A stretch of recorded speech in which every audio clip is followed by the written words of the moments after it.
Bienvenidos a este recorrido por una de las obras más profundas y complejas de la filosofía moderna, Crítica del juicio de Immanuel Kant.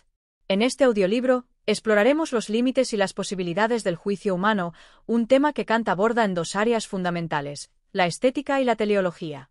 A lo largo de los capítulos, Kant nos invita a reflexionar sobre la belleza, lo sublime y el juicio estético, mientras establece una conexión entre el arte, la naturaleza y las leyes de la razón. Además, nos conduce a través de su análisis del propósito y la finalidad en el mundo natural, abordando la teleología como una forma de entender la estructura del universo. A través de esta obra, Kant no solo plantea preguntas filosóficas esenciales sobre el juicio, sino que también nos invita a cuestionar la forma en que percibimos el mundo y el lugar que ocupa el ser humano dentro de él. Te invitamos a adentrarte en este fascinante estudio de la razón, el arte y la naturaleza con nosotros. Esperamos que disfrutes cada capítulo y encuentres inspiración en el pensamiento de Kant. Capítulo 1. Introducción a la crítica del juicio. En los susurros profundos de la razón humana, donde las sombras del conocimiento se entrelazan con los destellos de la intuición, Kant inicia su viaje con una invitación solemne, un llamado a comprender los misterios de la razón estética. La crítica del juicio es una obra en la que se nos muestra no solo cómo juzgamos, sino también por qué lo hacemos, y cómo esas decisiones no son meras elecciones del momento, sino construcciones complejas que nacen del alma misma de nuestro ser. Al principio, Kant no habla directamente de belleza o de lo sublime. Primero, establece una distinción fundamental entre dos tipos de juicio, el juicio lógico y el juicio estético. El primero, riguroso y frío, nos orienta en el mundo de la lógica, donde las categorías de la mente se alinean con las leyes de la razón. Son juicios que buscan la verdad de las cosas, que se fundamentan en la razón pura y que poseen la capacidad de ser verificables, repetibles, fundamentados en principios de causalidad. Pero el juicio estético es algo diferente, algo más intangible, casi etéreo, que escapa de los grilletes de la razón pura. Kant nos conduce por un terreno resbaladizo, donde la razón se encuentra con el sentimiento. Este sentimiento no es cualquiera, es un sentimiento desinteresado, que no depende de intereses personales ni de necesidades prácticas. La belleza, en su forma más pura, surge en estos momentos en los que, al contemplar una obra de arte o una escena de la naturaleza, nos vemos envueltos en una sensación estética que no busca la utilidad, sino que simplemente existe, en su esencia pura. La belleza no tiene un propósito que podamos señalar, no está allí para alimentar nuestros deseos ni para cambiar nuestra vida de manera práctica. Simplemente es. Al describir este tipo de juicio, Kant se adentra en lo que podríamos llamar la profundidad del alma humana. No se trata solo de ver una flor o una pintura y decir que son bellas. Se trata de la sensación, de la experiencia que ocurre en el instante de la apreciación estética. En este momento, la razón pura se ve enfrentada a un mundo que no puede clasificar, analizar ni reducir a sus partes. El juicio estético es, por naturaleza, un juicio que no se puede probar ni demostrar con las leyes de la razón. Pero esto no lo hace menos real o menos significativo. Al contrario, lo eleva, ya que es el juicio que toca la esencia misma de lo humano, es el lugar donde el conocimiento y el sentimiento se abrazan. Kant introduce así un nuevo concepto, el juicio desinteresado, que no tiene ningún objetivo más allá de sí mismo. No nos importa si lo bello nos beneficia de alguna forma práctica o material, lo bello se disfruta por el simple hecho de ser, y este juicio, aunque subjetivo, pretende una validez universal. En otros términos, aunque nuestras sensaciones estéticas sean personales, hay algo en nuestra respuesta emocional que quiere compartir su belleza con los demás. Hay en el ser humano una tendencia natural a creer que lo que le resulta bello debe serlo también para los demás. Este es el principio de la universalidad del juicio estético. No es que todos deban experimentar la misma belleza, pero existe una aspiración a que todos la reconozcan. Al hablar de esta universalidad, Kant nos invita a comprender que, si bien la belleza es subjetiva, la idea de belleza tiene una dimensión colectiva, un principio que nos invita a creer que, aunque cada individuo experimenta el juicio estético de manera única, existe una base común en la que todos podemos encontrar algo de belleza. Esta es una de las grandes paradojas de la estética. La belleza, siendo profundamente personal, aspira a ser un lenguaje común, un punto de encuentro entre los corazones y las mentes. En su búsqueda de claridad, Kant también introduce la noción de la finalidad sin fin, que se aplica a las obras de arte y a la naturaleza. La finalidad de una flor o de una obra maestra no es más que la belleza misma, no tiene una función utilitaria más allá de su existencia. Pero, al mismo tiempo, Kant sugiere que nuestras mentes tienden a buscar una finalidad más profunda, una intención subyacente, aun cuando no podemos aprehenderla por completo.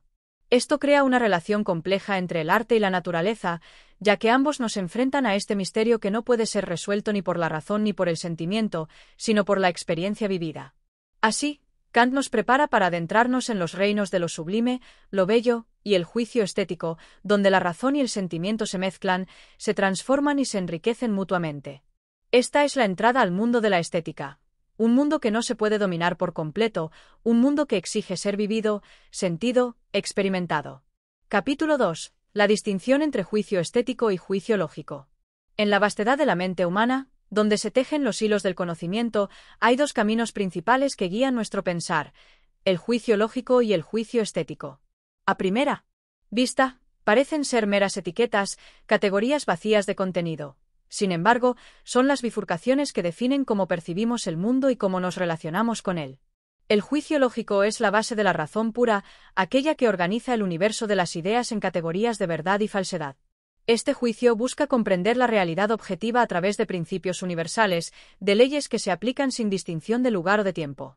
Es un juicio que tiene como fin descubrir lo que es, lo que puede ser probado, lo que sigue un patrón verificable en la naturaleza. Los juicios lógicos buscan establecer proposiciones ciertas, y al hacerlo, se centran en la exactitud, la precisión y la racionalidad. Son los que construyen las ciencias exactas, la matemática y la física, esos dominios que requieren de pruebas claras y razonamientos inquebrantables. Pero, dentro del vasto horizonte de la mente humana, hay otro tipo de juicio que escapa a las limitaciones del cálculo lógico, que no se somete a las reglas estrictas de la verdad demostrable. Este es el juicio estético, aquel que emana del corazón humano, del sentimiento y de la sensibilidad. Aquí, la razón no se sirve de proposiciones ni de ecuaciones, sino de una capacidad innata para experimentar el placer o el desagrado frente a los objetos de la naturaleza o el arte. La belleza, que Kant coloca en el centro de este juicio, no puede ser medida ni reducida a una fórmula. Es algo que se siente, que se vive en el instante fugaz de la contemplación. Así, el juicio estético es, por naturaleza, subjetivo. Cada individuo, al enfrentarse a una obra de arte o a un paisaje, experimenta un resplandor único, un destello que ilumina el alma, pero que permanece efímero y particular. Y sin embargo, este juicio también aspira a ser universal. En el mismo acto de percibir lo bello, el sujeto se siente inclinado a compartir su experiencia, a creer que aquello que le conmueve debe conmover también a los demás. Es un juicio que, aunque profundamente personal, se torna en una pretensión universal. Kant señala que no se trata solo de un gusto individual, sino que existe en nosotros una aspiración colectiva a que lo bello sea apreciado de manera similar por todos los seres humanos. Esta es una de las tensiones fundamentales en el juicio estético, la subjetividad frente a la universalidad. Kant, al desentrañar la distinción entre estos dos tipos de juicio, introduce una noción profundamente filosófica: la finalidad sin fin. Mientras que el juicio lógico se orienta hacia una finalidad que está ligada a la verdad o la falsedad, el juicio estético no tiene un propósito utilitario. La belleza no busca ser útil, simplemente es. Esta noción de finalidad sin fin es lo que otorga al arte y a la naturaleza una cualidad especial. No son instrumentos al servicio de un objetivo práctico, sino que existen por sí mismos, en su propia esencia. Una flor que se abre al sol, una melodía que fluye de un instrumento, no son medios para alcanzar un fin más grande, sino que se presentan ante nosotros como finalidades completas, como manifestaciones puras de lo bello. Este contraste entre la utilidad práctica y la finalidad desinteresada del juicio estético es central en la filosofía de Kant. Nos enfrenta a una paradoja, ya que, aunque no podamos explicar la belleza en términos lógicos ni utilitarios, sentimos la necesidad de valorizarla. La belleza no se justifica por su función, pero tiene el poder de transformarnos, de elevar nuestras almas. Es como si, al contemplar lo bello, fuéramos capaces de vislumbrar una armonía oculta en el universo, una concordia universal que trasciende las distinciones lógicas. En su profundo análisis, Kant revela que la belleza no reside solo en el objeto observado, sino en el acto de contemplación mismo. La belleza es una interacción, un diálogo entre el sujeto que juzga y el objeto que es juzgado. Así, el juicio estético se convierte en un puente entre el mundo de los sentidos y el mundo de las ideas. En este sentido, el juicio estético no solo trata sobre la percepción sensorial, sino sobre una experiencia intelectual y emocional que trasciende los límites de lo físico. La belleza, al ser percibida, abre una puerta hacia lo incondicionado, lo que no depende de ninguna causa externa y se revela como un fin en sí mismo. Por último, Kant señala que el juicio estético también se enfrenta a otro desafío: la universalidad. A pesar de ser subjetivo, un juicio estético se presenta como si fuera accesible a todos, como si todos los seres humanos pudieran reconocer en él una verdad común. Esta pretensión universal no implica que todos deban estar de acuerdo, sino que compartimos la posibilidad de encontrar en una obra de arte o en un paisaje una belleza que, en su singularidad, aspire a la universalidad de su apreciación. La distinción entre los juicios estéticos y lógicos, por lo tanto, no solo nos enfrenta a un problema filosófico profundo, sino a una tensión inherente al propio acto de juzgar. En un juicio estético, la razón se ve desbordada por la intensidad de la experiencia, mientras que en un juicio lógico, la razón reina soberana, sin necesidad de que el sentimiento intervenga. Es en el cruce de estos dos caminos donde la razón humana encuentra su complejidad, y en este cruce, como en un espacio en blanco, nacen todas las maravillas del pensamiento y de la belleza. Capítulo 3. El juicio estético y la armonía de las facultades. En el vasto paisaje de la razón humana, donde se entrelazan los hilos del entendimiento y de la imaginación, el juicio estético emerge como una instancia singular y fascinante. Es un juicio que no se basa en categorías puramente racionales ni en principios lógicos que puedan ser verificables o demostrables de manera científica. Al contrario, el juicio estético es un puente entre lo sensorial y lo racional, una expresión de la capacidad humana para reconocer la belleza y la armonía en la naturaleza y en el arte, sin necesidad de recurrir a criterios prácticos, empíricos o utilitarios.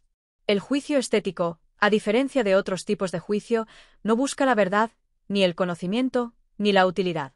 Su propósito no es definir, clasificar o poseer lo que se observa. En lugar de eso, el juicio estético se dedica al reconocimiento de una cualidad más profunda, la belleza. Este reconocimiento no es un proceso consciente y metódico, sino que es una respuesta espontánea de la mente humana ante un objeto o una experiencia que nos conmueve. Pero, ¿qué significa realmente experimentar la belleza, y cómo se puede juzgar lo bello? Kant nos propone una visión intrincada y filosófica. El juicio estético no es simplemente una respuesta emocional ante lo que consideramos hermoso, sino una actividad que involucra toda la estructura de nuestras facultades mentales. Para entender la naturaleza del juicio estético, debemos observar cómo interactúan las facultades del entendimiento, la imaginación y el sentimiento.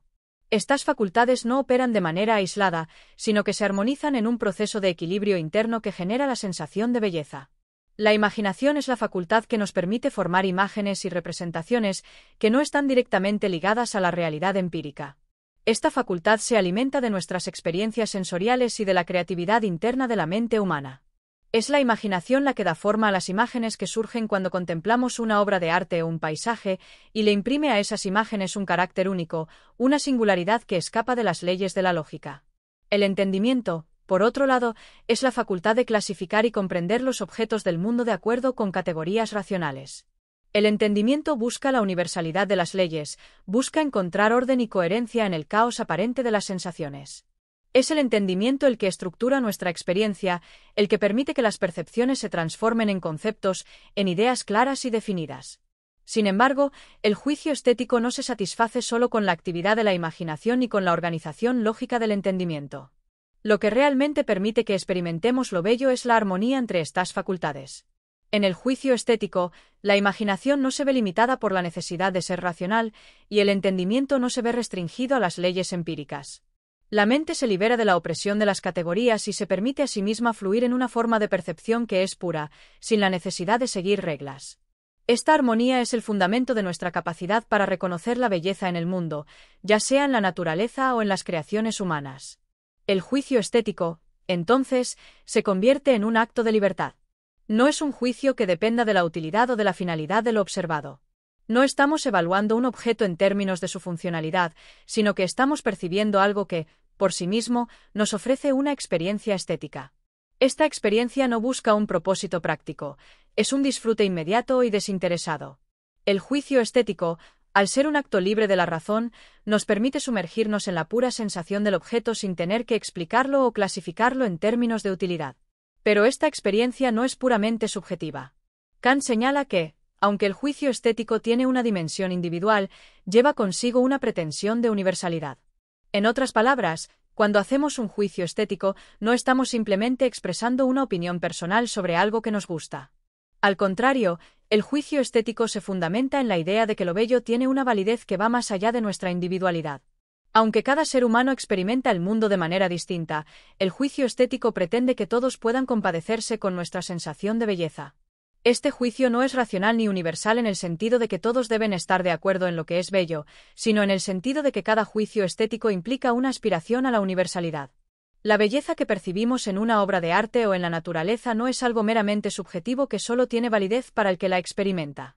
Por el contrario, el juicio estético lleva implícito el deseo de que otros también puedan ver lo que nosotros vemos, sentir lo que nosotros sentimos. Esto es lo que hace que el juicio estético sea una comunicación, un lenguaje que trasciende las fronteras de la individualidad. Kant también explora la relación entre el juicio estético y el concepto de lo sublime. Lo sublime es otra forma de juicio estético que, a diferencia de la belleza, no implica una armonía perfecta entre las partes del objeto. Lo sublime está relacionado con lo grande, lo inmensurable, lo que desborda nuestra capacidad de comprensión. Cuando nos enfrentamos a lo sublime, experimentamos una mezcla de asombro y temor, una sensación de estar sobrepasados por la magnitud de lo que percibimos. Sin embargo, esta misma superioridad de lo sublime nos eleva, nos invita a reflexionar sobre nuestra propia finitud y nuestra posición en el universo. El juicio estético, al experimentar lo sublime, no se limita a la percepción de una forma o una estructura. En lugar de eso, se enfrenta a lo incomprensible y lo desmesurado, lo que nos provoca una sensación de impotencia, pero también de grandeza. La experiencia estética de lo sublime nos trasciende, nos invita a reconocer que lo que está más allá de nuestra comprensión también puede ser parte de la belleza que experimentamos. En lo sublime, nuestra razón se ve desbordada, pero en esa superación de nuestros límites, encontramos una nueva forma de libertad. Por lo tanto, el juicio estético es un juicio que se mueve en el delicado terreno entre lo sensible y lo racional, entre lo subjetivo y lo universal. Al hacer un juicio de gusto, no solo estamos observando un objeto, sino que estamos viviendo una experiencia que toca las fibras más profundas de nuestra humanidad.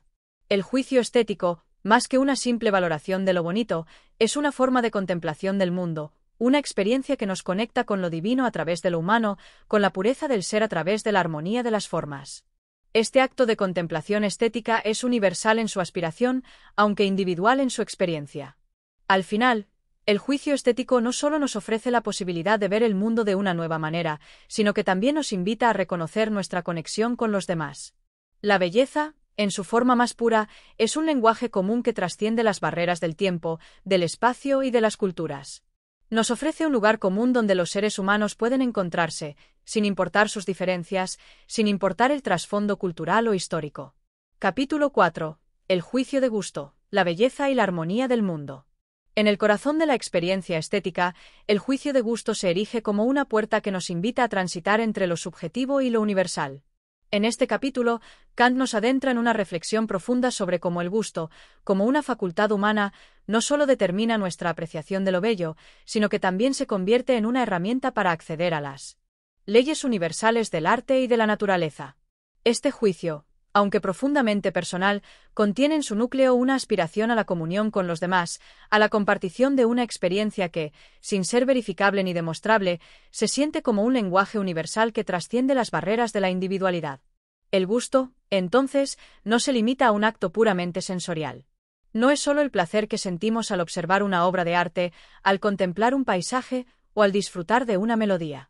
El juicio de gusto es una sensación interna que implica una armonía entre las facultades del entendimiento y la imaginación.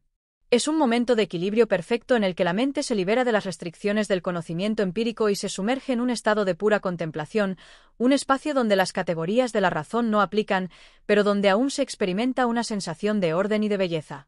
En este proceso, Kant destaca una característica fundamental del juicio de gusto, su carácter desinteresado. Cuando hacemos un juicio estético, no estamos buscando obtener un beneficio material ni satisfacer un deseo particular. La belleza que percibimos no tiene una función práctica en nuestra vida, no responde a una necesidad utilitaria. Es, por tanto, una experiencia que se da sin ninguna intención de poseer lo que vemos, de modificar la realidad en función de nuestros intereses. Esta libertad en la percepción estética permite que el gusto sea un acto puro, uno que no se ve condicionado por las influencias del entorno ni por las demandas externas.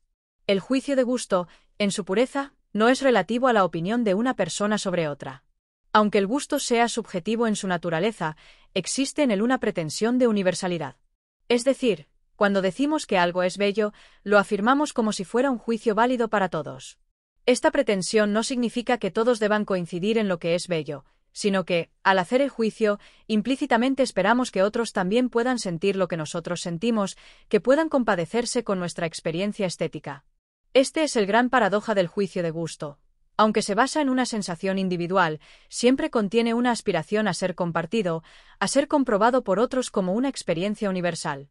Es aquí donde Kant introduce una distinción fundamental. Mientras que los juicios de conocimiento, como los juicios científicos, pueden basarse en principios lógicos y empíricos, el juicio estético no puede depender de una regla objetiva. El gusto no puede ser enseñado a través de la razón, ni puede ser medido de forma cuantitativa. Lo que distingue el juicio estético de los juicios científicos es que no puede ser justificado a través de una evidencia externa. En cambio, el juicio de gusto se basa en la experiencia inmediata de belleza, en la percepción directa y en la sensibilidad del sujeto. A lo largo de este capítulo, Kant nos recuerda que el juicio de gusto, aunque subjetivo, también implica un elemento de universalidad que refleja una estructura común en la naturaleza humana. Esta universalidad no es algo que dependa de una norma externa, sino que surge de una estructura interna que todos los seres humanos comparten. El juicio de gusto, por tanto, se convierte en un puente entre lo individual y lo universal, entre la experiencia personal y el deseo de compartir esa experiencia con los demás. Aunque cada uno de nosotros percibe el mundo desde una perspectiva única, el juicio de gusto nos invita a reconocer que, en el fondo, nuestras experiencias estéticas tienen algo en común, algo que nos conecta a todos a través de la belleza. Pero, ¿qué es lo que hace que un juicio de gusto sea válido? La percepción de la belleza, según Kant, no se basa en una cualidad inherente del objeto, sino en la relación entre el objeto y nuestra facultad de percepción. La belleza no es una propiedad objetiva que reside en el objeto, sino una manifestación de nuestra capacidad para reconocer una armonía, una perfección en la forma, en la disposición de las partes que componen el todo. La belleza, en este sentido, se convierte en una creación del sujeto, un acto de imaginación que ordena y estructura la experiencia sensorial de acuerdo con principios que, aunque no sean racionales, nos permiten experimentar el mundo como bello. El juicio de gusto se fundamenta en la capacidad de percibir esta armonía.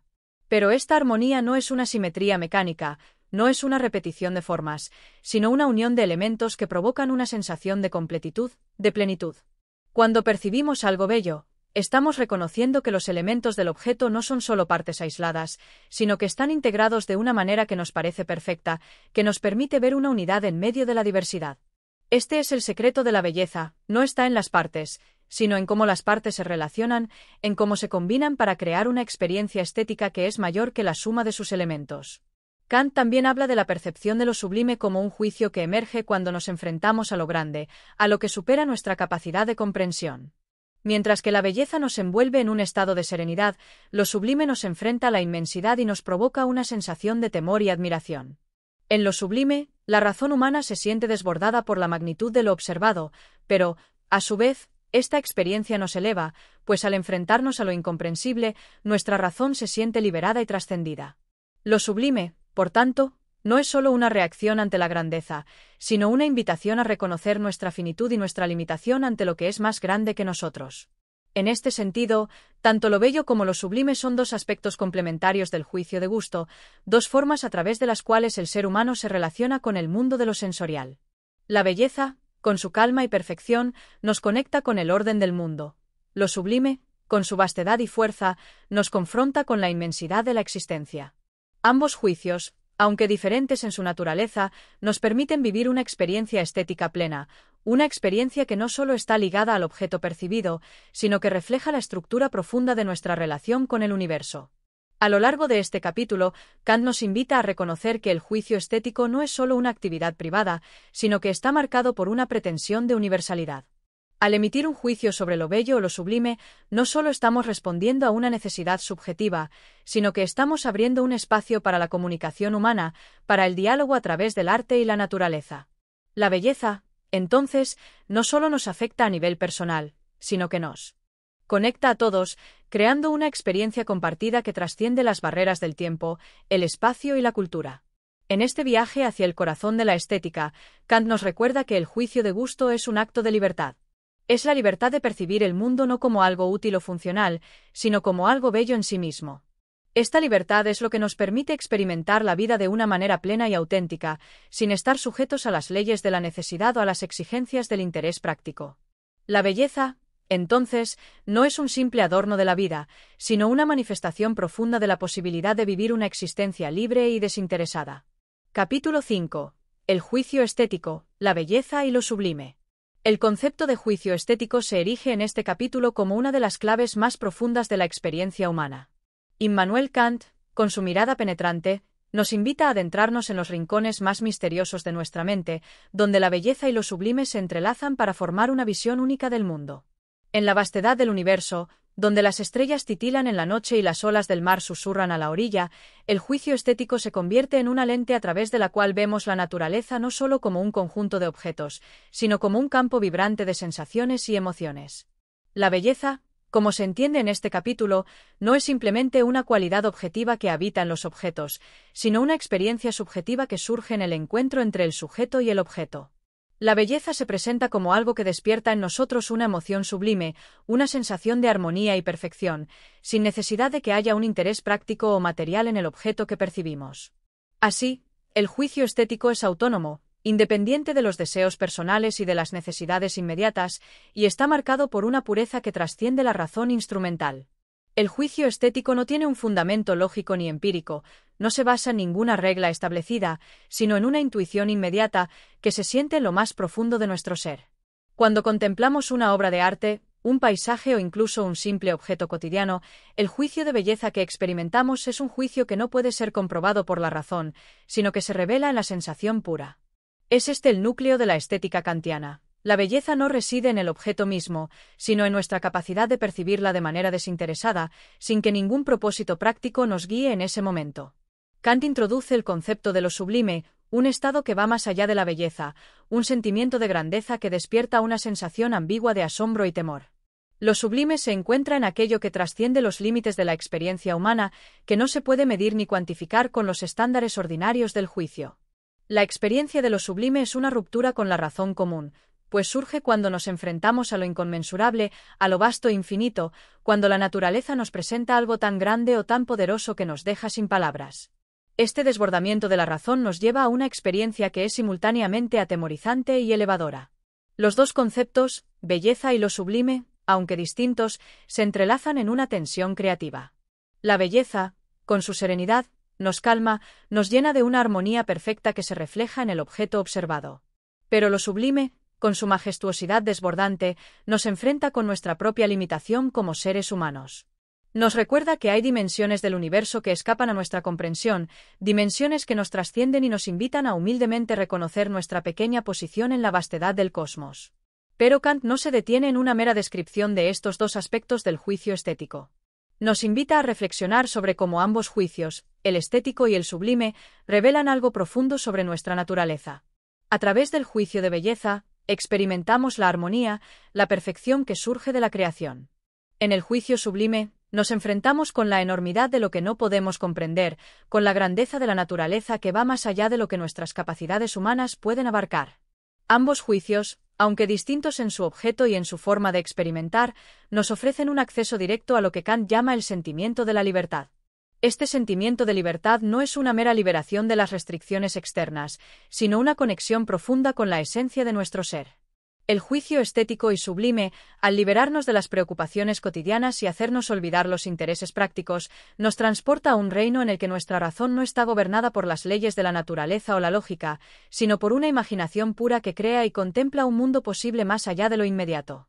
Es una especie de revelación que nos eleva, que nos permite ver el mundo desde una perspectiva nueva, no desde los ojos de la razón utilitaria, sino desde el corazón que se conmueve ante la belleza y ante la enormidad del universo. A medida que avanzamos en el estudio de la estética, Kant revela que estos juicios, tanto de belleza como de lo sublime, son universales en su validez, pero no en el mismo sentido que un juicio lógico.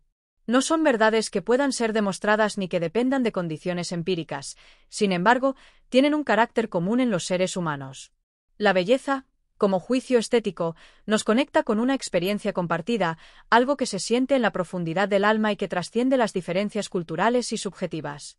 En este sentido, la estética kantiana es una llamada a reconocer la humanidad en su totalidad, a vernos todos unidos por la capacidad de experimentar lo bello y lo sublime. Kant también habla de la universalidad del juicio estético. Cuando decimos que algo es bello, no solo lo afirmamos desde nuestra propia perspectiva subjetiva, sino que esperamos que los demás compartan esa misma opinión, como si la belleza tuviera una validez objetiva, aunque no sea verificable por los medios empíricos. En este sentido, el juicio estético se convierte en una interacción con el mundo que va más allá de los sentidos, ya que implica una comunicación entre el individuo y los demás, un deseo de compartir y de comprobar que nuestra experiencia del mundo puede ser universalmente reconocida. Finalmente, Kant nos deja con una reflexión profunda. Tanto la belleza como lo sublime no son solo construcciones subjetivas, sino formas de apreciación que nos conectan con el misterio de la naturaleza. Nos revelan la existencia de un orden profundo y armonioso que, aunque no podamos comprender en su totalidad, podemos sentir y reconocer en nuestra experiencia.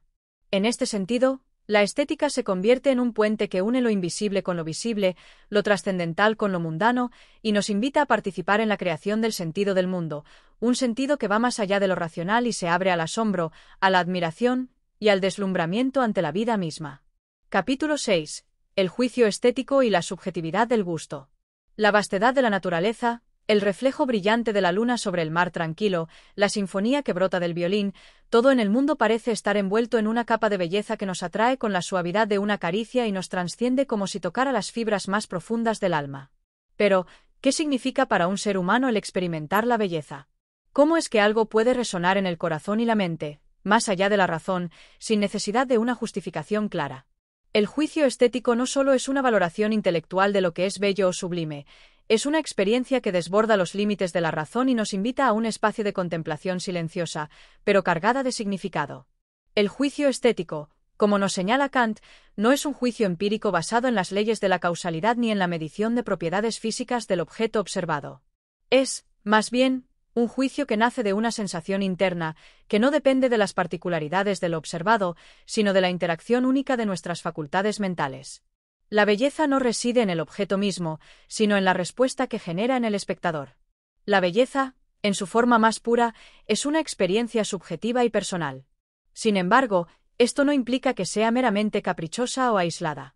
La subjetividad del gusto no es sin más un refugio de subjetivismo, sino que implica un compromiso con lo universal, con la idea de que, aunque cada juicio estético sea personal, al final pretende comunicarse con otros, invitándolos a compartir nuestra visión del mundo. Kant distingue con claridad que el juicio estético está impregnado por un sentimiento, una sensación que no tiene un objeto claro de deseo o de beneficio. La belleza no está vinculada a la utilidad del objeto, ni a su capacidad para satisfacer alguna necesidad concreta. Es más bien una apreciación desinteresada, una experiencia en la que nos perdemos en la contemplación pura.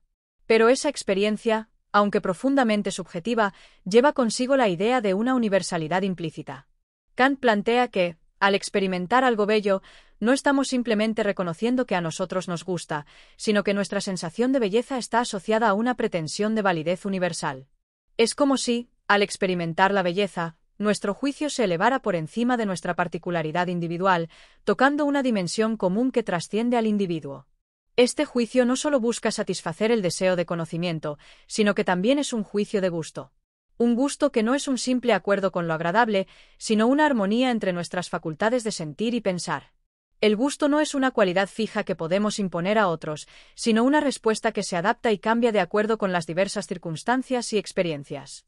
El juicio de gusto, entonces, se convierte en un acto dinámico, vivo, que se enfrenta constantemente a las novedades del mundo. El filósofo, al abordar el juicio estético, se encuentra en la necesidad de balancear entre lo subjetivo y lo universal. Por un lado, la belleza es algo que experimentamos internamente, un estado de ánimo que se produce cuando nuestras facultades están en una perfecta armonía. Este sentimiento no es el mismo para todos, ya que cada individuo puede estar sensibilizado de manera diferente por el objeto que contempla. Sin embargo, a pesar de esta diferencia, cada juicio de gusto en su profundidad tiene una pretensión universal, el deseo de que otros compartan la misma sensación estética. Esto no implica una imposición de un criterio estético común, sino una invitación a reconocer lo que nosotros percibimos como hermoso y que en su esencia puede resonar en el alma de otros. Kant nos propone un diálogo entre el sentir y el pensar. En este contexto, la experiencia estética se convierte en un encuentro entre las capacidades racionales y las emociones humanas. El entendimiento se ve movilizado por el acto de percibir, pero el acto de percibir no se somete a las leyes del entendimiento. En el juicio estético, no hay una clasificación precisa, No hay un intento de reducir lo bello a categorías fijas, sino que el objeto percibido se libera de las restricciones de la lógica para presentarse como algo que solo puede ser sentido, y no necesariamente entendido en su totalidad. La subjetividad del juicio estético es su mayor fuerza, pues es precisamente en su pluralidad y en su diversidad donde reside la riqueza del gusto humano. Cada individuo tiene su propio sentido de lo bello, su propia forma de experimentar la armonía del mundo. La belleza, en este sentido, se convierte en algo que no puede ser definido de manera absoluta ni circunscrito a los límites de un concepto fijo. La belleza, entonces, se convierte en una experiencia trascendental, una vivencia que se articula en una relación entre lo particular y lo universal, entre lo personal y lo colectivo. En este proceso, la mente humana se encuentra frente a una autonomía única. La facultad de juzgar lo bello no está subordinada a las leyes de la lógica ni a las imposiciones de la moralidad. La belleza no tiene un propósito claro, ni un fin práctico. Su fin es el goce mismo, el disfrute incondicional del ser. Sin embargo, a pesar de su independencia de la razón utilitaria, el juicio estético siempre mantiene la esperanza de que otros puedan ver el objeto como nosotros lo vemos, sentir la misma conexión emocional con él. Es aquí donde Kant señala la importancia de la comunicación estética. Al experimentar la belleza, de alguna forma estamos tratando de compartir nuestra visión con el mundo. El juicio estético no se cierra en uno mismo, sino que se abre, se extiende, buscando resonar en la mente y el corazón de otros. En este vasto entramado de subjetividad y universalidad, el juicio estético se revela como una experiencia profundamente humana, pero al mismo tiempo trascendente. Es un puente entre el individuo y la comunidad, entre el sentir personal y la aspiración colectiva. Cada acto estético se convierte en una exposición de nuestro ser más profundo, un reflejo de nuestras emociones más intensas, y al mismo tiempo, en una conversación que nos conecta con la humanidad en su conjunto.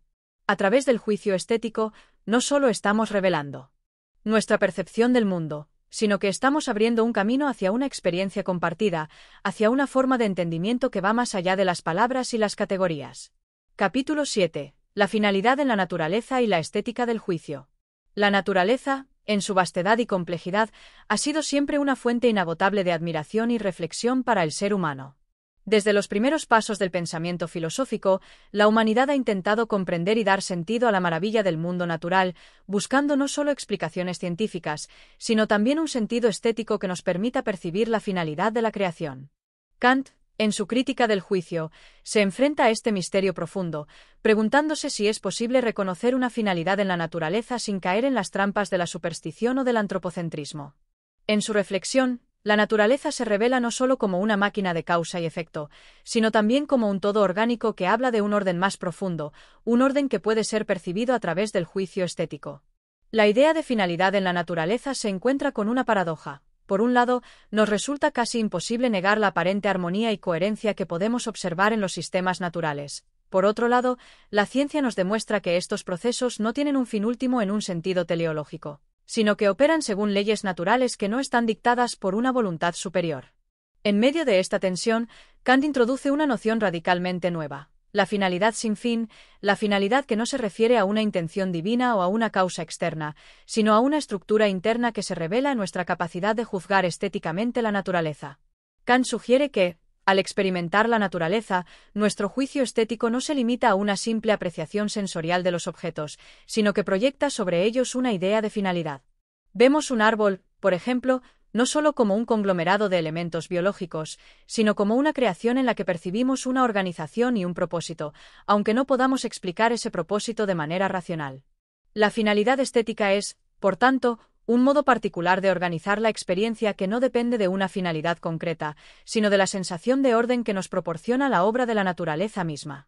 En este sentido, lo que Kant nos invita a reconocer no es una finalidad absoluta, ni un diseño preestablecido, sino la finalidad relativa que encontramos en la interacción entre nuestras facultades de percepción y los objetos naturales.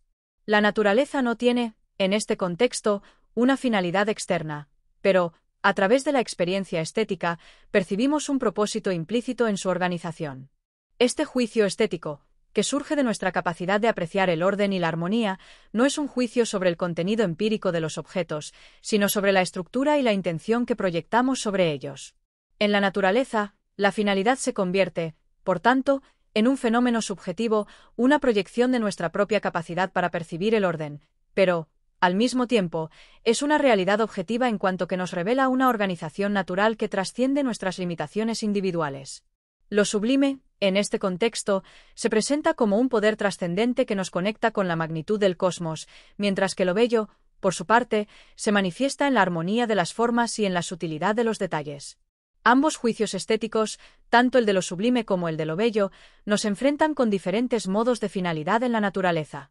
Lo sublime nos invita a reconocer nuestra fragilidad ante la inmensidad del universo, mientras que lo bello nos atrae hacia la perfección de los detalles, hacia una experiencia que nos llena de paz y equilibrio. Sin embargo, en ambos casos, el juicio estético se manifiesta como una experiencia de finalidad proyectada, una finalidad que no es predeterminada, pero que, al ser percibida, nos transforma y nos lleva a reconocer el orden que subyace en la naturaleza. Al hablar de la finalidad estética de la naturaleza, Kant se aleja de una visión meramente científica del mundo natural y nos invita a percibir más allá de los fenómenos físicos, a sentir la organización interna de las cosas. No se trata solo de ver un paisaje o de observar una flor. Se trata de experimentar esa flor como una manifestación de un orden que responde a una necesidad interna, una necesidad que no podemos completamente comprender, pero que percibimos en nuestra experiencia estética. La finalidad de la naturaleza, según Kant, se revela en nuestra sensibilidad y no en una intención divina o en una causa externa. La naturaleza, entonces, no es solo un escenario pasivo que observamos desde fuera, sino un proceso activo que nos invita a participar en su comprensión a través de nuestro juicio estético. El juicio de finalidad que proyectamos sobre los objetos naturales nos convierte en co-creadores de su significado. A través de nuestra capacidad para ver la naturaleza de manera estética, damos sentido a lo que no puede ser fácilmente explicado, y encontramos en ella una estructura ordenada que se refleja en nuestra propia conciencia moral. En conclusión, la finalidad en la naturaleza es una construcción subjetiva que emerge de nuestra experiencia estética, pero que, al mismo tiempo, revela un orden profundo que atraviesa el universo. La estética de la finalidad nos invita a reconocer no solo el orden natural, sino también la capacidad humana para dar sentido a ese orden y, a través de ello, elevar nuestra comprensión moral y filosófica del mundo. Capítulo 8. La idea de la belleza y la relación con la moralidad. La belleza, en su más pura forma, se alza como un ideal que escapa a las limitaciones de lo tangible y lo físico. Es un concepto que invita a la reflexión sobre la armonía interna que permite que los elementos del mundo se unan en una danza de perfección. Pero, más allá de su presencia superficial en las formas y colores que nos rodean, la belleza, según Kant, se entrelaza con los principios morales que orientan nuestra conducta y nuestra forma de ser. Así, la belleza no solo es una cuestión estética, sino también un reflejo de la moralidad misma, una manifestación de lo que debe ser. En este capítulo, Kant nos conduce a través de una exploración profunda sobre cómo la belleza y la moralidad están indisolublemente unidas. La belleza, en su manifestación más elevada, no es solo un deleite para los sentidos, sino una llamada a un orden superior.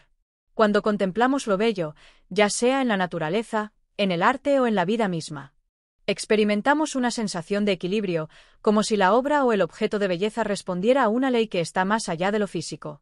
Es una experiencia que trasciende lo material y se convierte en un lenguaje que nos habla no solo al corazón, sino a la razón. Pero esta unión entre belleza y moralidad no es tan sencilla.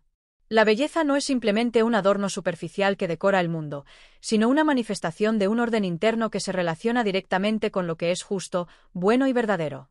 De acuerdo con Kant, cuando experimentamos lo bello, nos conectamos con una parte de nosotros mismos que aspira a la perfección moral, a la pureza del ser. De alguna manera, la belleza es un reflejo de los principios universales que deben guiar nuestras acciones, un recordatorio constante de lo que podemos llegar a ser si vivimos de acuerdo con lo bueno. En la belleza, encontramos un equilibrio perfecto entre los deseos y las emociones humanas. La belleza no es una simple búsqueda de placer sensorial. En ella, hay una armonía que nos eleva por encima de la inmediatez del deseo. Al contemplar lo bello, nos alejamos de las preocupaciones mundanas y nos acercamos a lo que es eterno, lo que es perfecto. Esta experiencia estética se convierte en un memento mori, una invitación a alcanzar lo más alto de nuestras capacidades y a vivir en coherencia con los valores que promueven la dignidad humana. En este contexto, lo que Kant plantea es que el juicio estético sobre lo bello no es meramente subjetivo o individual, es un juicio que está impregnado de una dimensión moral. La belleza, entonces, nos lleva más allá de nuestra propia subjetividad, nos coloca en un lugar donde las leyes de la naturaleza y las leyes morales parecen coincidir. La belleza nos inspira a vivir según principios más elevados, a adoptar una moralidad reflexiva que nos conduce a un propósito superior. Lo interesante en la relación entre la belleza y la moralidad es que, mientras la belleza nos atrae y nos envuelve en una experiencia de placer sensorial, también nos desafía a vivir de manera más auténtica, más integrada. A través de la belleza, vemos reflejado lo que debería ser en nuestra vida moral, la armonía, la proporcionalidad y el equilibrio. Por lo tanto, la experiencia estética de lo bello no solo engalana la vida, sino que también ilumina el camino hacia una vida moralmente recta. En la misma línea, Kant sostiene que la belleza no debe entenderse como algo aislado o desconectado de las cuestiones de la moralidad. La contemplación de lo bello, en su esencia más pura, se convierte en una especie de llamado moral que nos revela lo que debe ser hecho en el plano ético. La belleza es la manifestación estética de lo que es justo y lo que debe ser en la vida humana. En este sentido, lo bello es también lo bueno, pues refleja la perfección no solo de las formas, sino de los principios que guían nuestras acciones. Así, la belleza se presenta ante nosotros no solo como una idea estética, sino como una idea moral, que trasciende el plano sensorial y nos conduce hacia lo más elevado de nuestro ser. La belleza y la moralidad están entrelazadas en un juego de luces y sombras, donde lo bello es lo que nos inspiramos a alcanzar, y lo bueno es lo que buscamos manifestar en nuestro comportamiento. Por último, Kant nos invita a comprender que el juicio sobre la belleza no es simplemente una cuestión individual o subjetiva, sino que está impregnado de una universalidad que nos conecta a todos. Al experimentar la belleza, somos testigos de una ley estética que no depende de las circunstancias ni de los gustos personales, sino que refleja un principio universal de armonía y perfección que está más allá de lo temporal. En este sentido, la belleza, como concepto estético, nos abre las puertas a un mundo moral donde el arte, la naturaleza y la vida misma se convierten en manifestaciones de la perfección y del bien.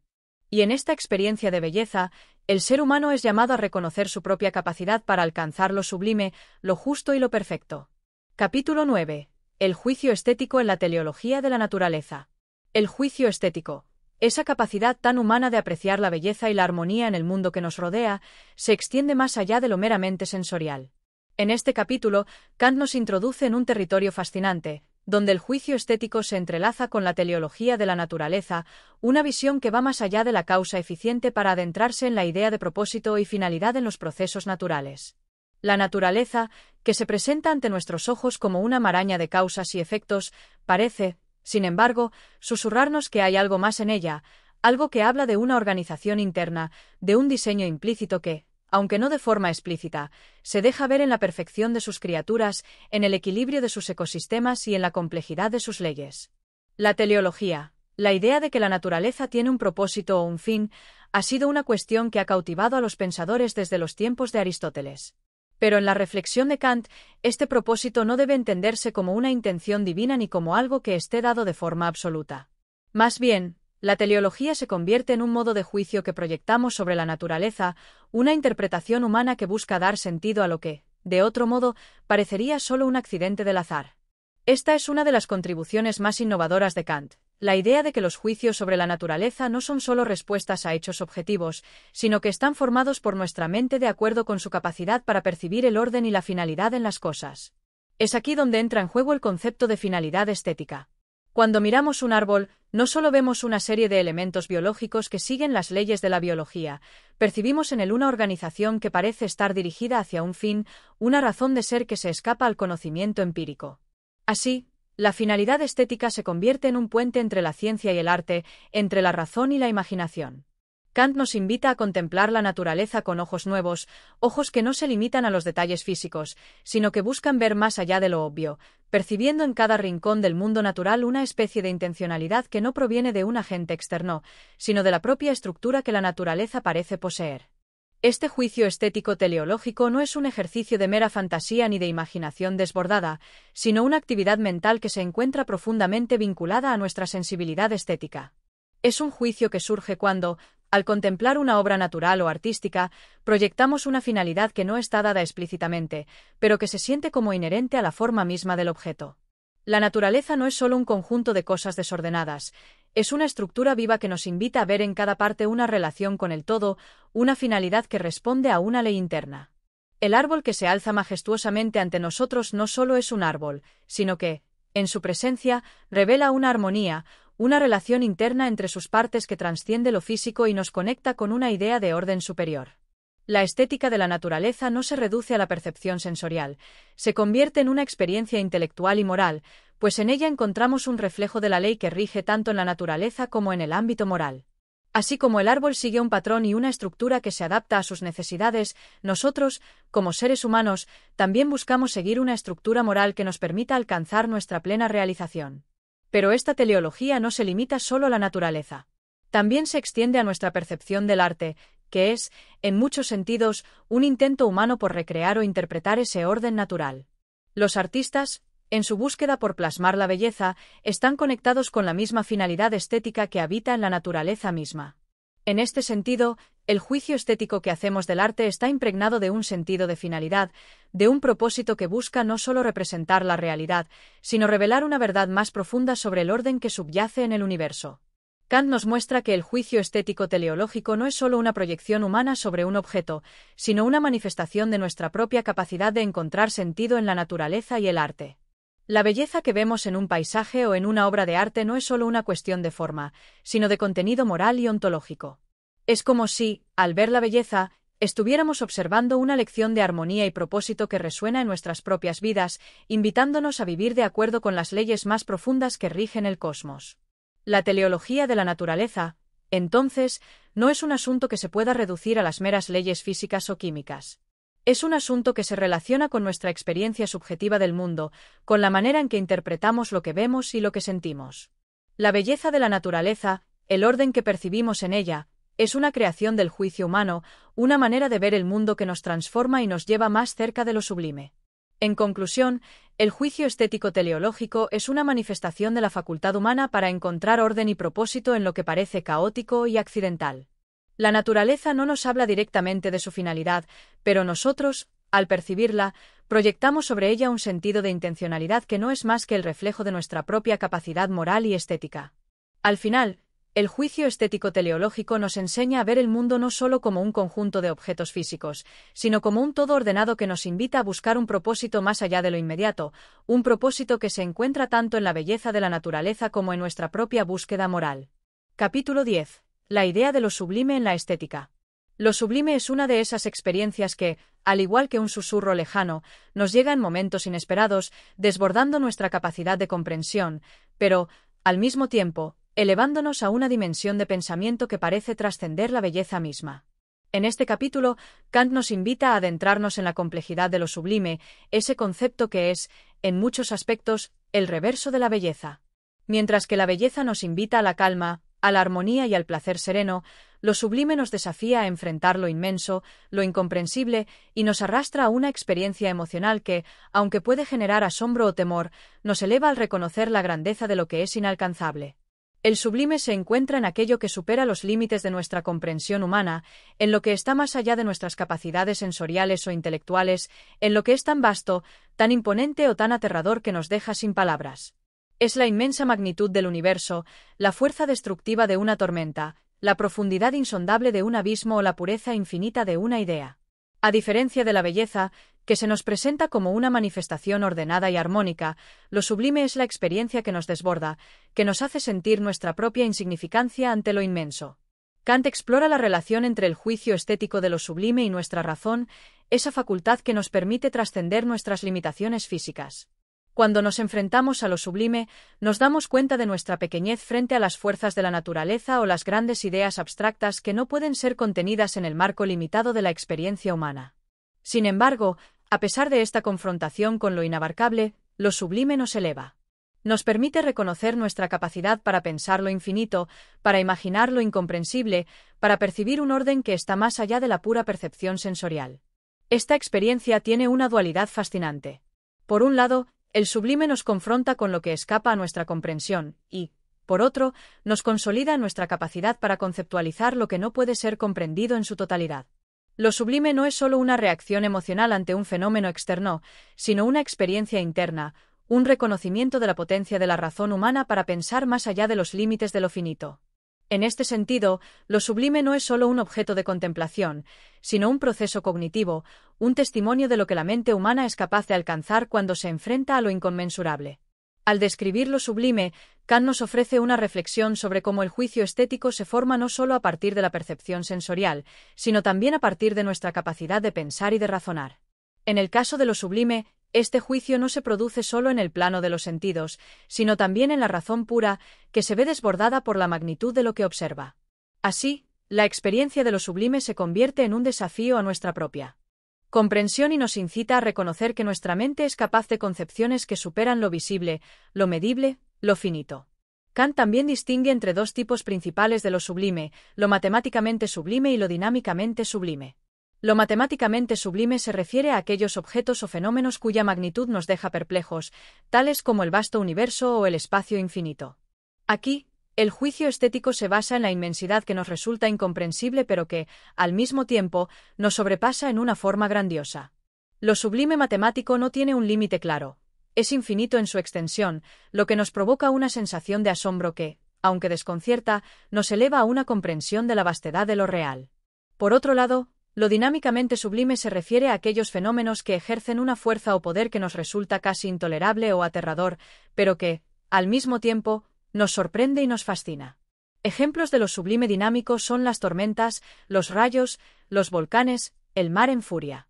Estos fenómenos no solo nos desbordan en términos de intensidad emocional, sino que también nos hacen sentir pequeños e impotentes ante su poder, pero en esa impotencia misma reconocemos nuestra capacidad para reflexionar sobre ellos y sobre nuestra propia vulnerabilidad. Lo sublime dinámico es una experiencia que nos enseña la grandeza de las fuerzas naturales, al mismo tiempo que nos enseña a admirar nuestra capacidad para pensar en estos fenómenos más allá del miedo o la aversión que puedan causarnos. Kant señala que lo sublime, a pesar de ser algo que nos desafía y nos sobrepasa, nos permite acceder a una forma de sublimación intelectual y emocional. Cuando experimentamos lo sublime, ya sea a través de la inmensidad del universo o de la furia de la naturaleza, no solo nos sentimos pequeños, sino que reconocemos nuestra capacidad para percibir lo infinito, lo eterno y lo inabarcable. De alguna manera, el sublime trasciende nuestra comprensión inmediata y nos abre a una experiencia superior, una experiencia que no se limita a los sentidos, sino que despierta las capacidades de la razón y el entendimiento moral. En el acto de enfrentar lo sublime, somos llamados a reconocer nuestras propias limitaciones, pero también a ver que, en esas limitaciones, podemos encontrar una capacidad humana profunda para pensar lo infinito. Lo sublime, entonces, es el reconocimiento de que la naturaleza y la razón no están separadas, sino que, a través de su interacción, se nos revela la capacidad humana para llegar a lo grande, a lo vasto, a lo eterno. Es una experiencia que nos trasciende y nos expande, llevándonos a comprender que la belleza no es el único camino hacia lo sublime, sino que el enfrentamiento con lo infinito, lo poderoso y lo desbordante nos conduce a una visión más profunda de lo que significa ser humano. En conclusión, lo sublime es una experiencia estética que desborda los sentidos, pero que nos eleva al permitirnos comprender nuestra capacidad para concepcionar lo infinito. Es una invitación a enfrentarnos a lo que no puede ser comprendido completamente, pero que, al mismo tiempo, nos invita a trascender nuestras propias limitaciones. El juicio estético sobre lo sublime no solo revela lo inmenso en la naturaleza, sino también lo infinito en nuestra capacidad cognitiva. Capítulo 11. El juicio estético y la finalidad del arte. El arte, en su esencia más pura, se alza ante nosotros como una manifestación sublime de la creatividad humana, un testimonio de la capacidad del ser humano para crear algo que va más allá de lo tangible, algo que busca expresar lo inefable. Cuando Kant reflexiona sobre el juicio estético en relación con el arte, nos invita a explorar la finalidad estética, ese concepto que se aleja de los fines prácticos y utilitarios para adentrarnos en el reino de la intuición y la emoción. El arte no tiene una función práctica en el sentido de servir a necesidades materiales, sino que nos invita a contemplar lo que es más grande que lo visible, a ver más allá de lo físico, adentrándonos en la expresión pura de lo ideal. La finalidad del arte es, por tanto, interna y no externa, no busca satisfacer los apetitos materiales ni las demandas de la razón. Al contrario, la obra de arte es una puerta abierta a una experiencia estética que se traduce en un juicio que nace no de la razón práctica, sino de la sensibilidad humana. El juicio estético no mide ni calcula la obra según su utilidad, sino que se sumerge en la intensidad de la experiencia estética, en la manera en que la obra nos conmueve, nos eleva y nos invita a reflexionar sobre lo que hay más allá de su mera existencia física. La finalidad estética se encuentra en la capacidad de la obra para transmitir una idea pura, algo que no es únicamente visible, sino trascendental, algo que nos permite ver el mundo desde una perspectiva superior. Para Kant, El arte no se limita a ser una representación de la naturaleza, sino que es una interpretación única, una recreación de la naturaleza misma, pero a través de los ojos del creador que añade algo que no es puramente material. Este algo es lo que da a la obra de arte su carácter especial, su capacidad para transformar lo mundano en algo que trasciende lo común.